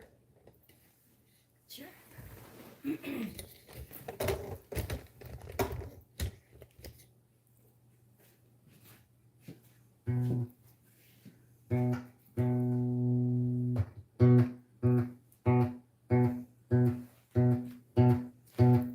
Just brooding here won't do any good, but brooding's more and more my style. I seek the true ways of standing where we stood, 'cause I've been stuck here a while. That's despite a natural selfishness that makes it easy to have fun. But footage in the gut become a fist as all my visions come undone. I tried to stay distracted during the afternoon away, but heavy new realities bear down on every day. And for a bit, I am out of it. I am out of this, And still unsaid. still unsaid. Get out of me. Need get out of What's me. inside my head Inside of mine is neutral ground. seems like everybody's so sensitive and ready to just get mad. I seek the simple ways of living like a kid, 'cause who wants to be the dad? Have we set scope and scale our capacity to laugh? The sense to know when not to wail, and how to tip the golden calf. I tried to scream, distract, and dream the afternoon away, but heavy new realities bear down on every day. And for a bit, I am out of it. The reason still unsaid, Still but unsaid. still I need get out of me. Need get out of What's me. inside my head? The golden light. Still I'm sad, sad for me, sad for her, unhappily. And what you call sorrow, I call home. Blues that sink clear down to the bone. Down to the bone. Still I'm sad, Still so unsaid. sad for me, Sad for me. sad for her, Sad for her. happily. Unhappily. What you call What sorrow, you call sorrow. I call home. I call home. Blues that sink clear down to the Down bone. to the bone. Still I'm sad, Still I'm sad. sad for me, Sad for me. sad for her, happily. Unhappily. What you call sorrow, What you call sorrow. I call home. I call home blues that sing clear down to the bone. Good job. Thanks. You I scroll down a little more. And I'll play Parker Tart. Then we'll do cloudy day, and then we'll call it a live stream. Okay. Got 2 more songs. We don't do encores. I hope you appreciate. You can respect that. Okay, I'm sorry. It's not because I don't like you or want to do an encore. It's because I think it's insulting to you to do an encore. Can you scroll down a little bit more? Oh, Puckered. Oh, well, he's Puckered Tart, lemon squeeze, the friendliest guy that you will see. Yes, he wants to be your friend, but he comes from around the bend, and it will be a while till you see him again.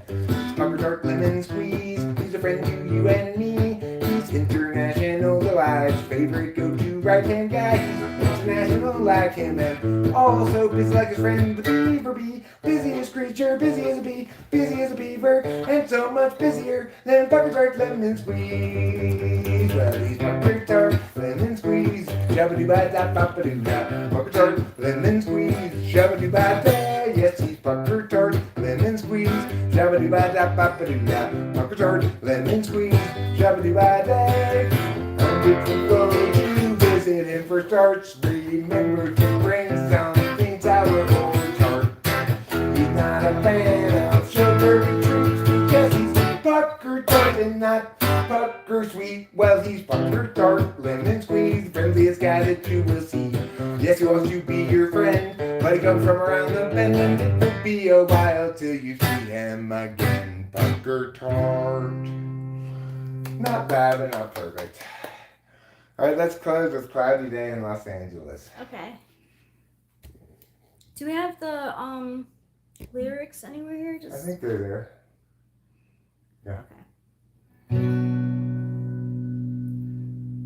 It's a very cloudy day in Los Angeles, and today we run out of time.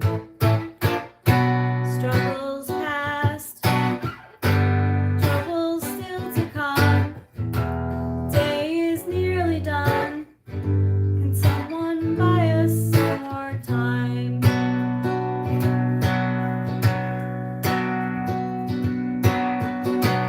Cloudy day in Los Angeles.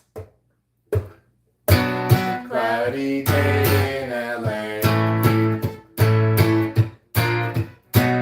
I'm no sort of evangelist, but I have something to say. Life can strangely be forgiving to those who stay awake all night, and mostly forced to stay to give in. They'll try to sap your will to fight, but whether I'm supposed to be here or just be forgotten noise is sort of based on what I see here and also on what I've heard. It's a very cloudy day in Los Angeles, and today we run out of time. Struggles past, troubles still to come. The day is nearly done. Run by us some more time.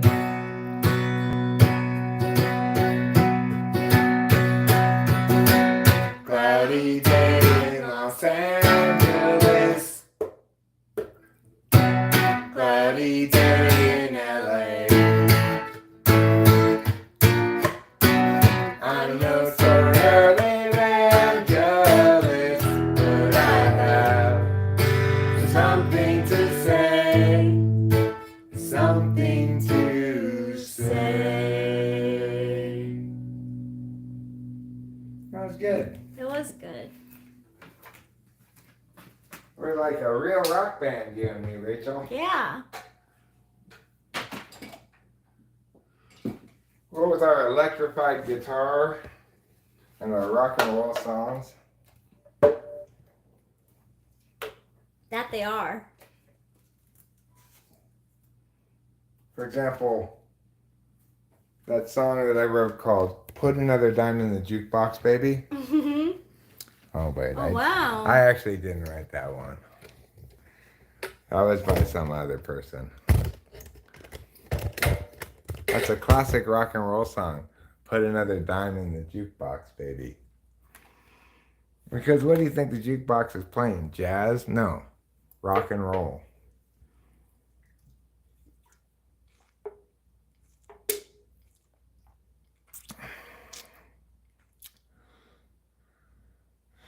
Eric, you keep forgetting that song picks up with a rapid shuffle strum. Does it?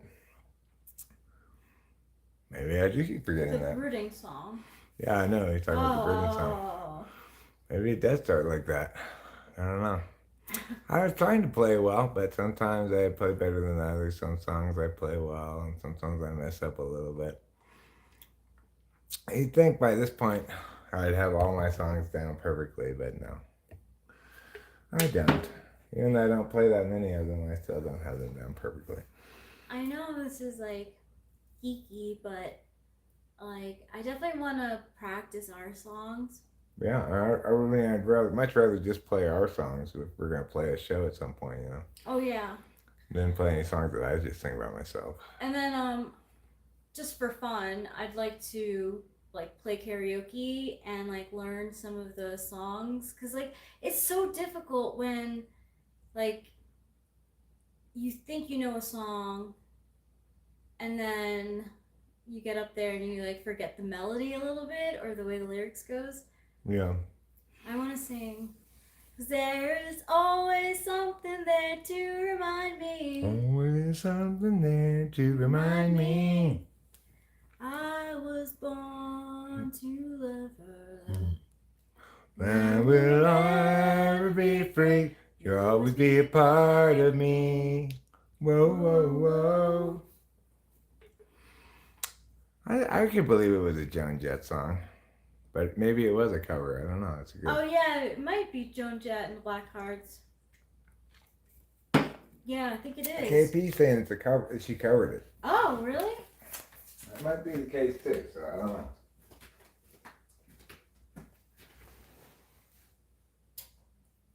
I mean, probably when Joan Jett would make that song, play that song, jukeboxes required more than a dime. Yeah, that's true. Which song did you love as a kid, Luminix?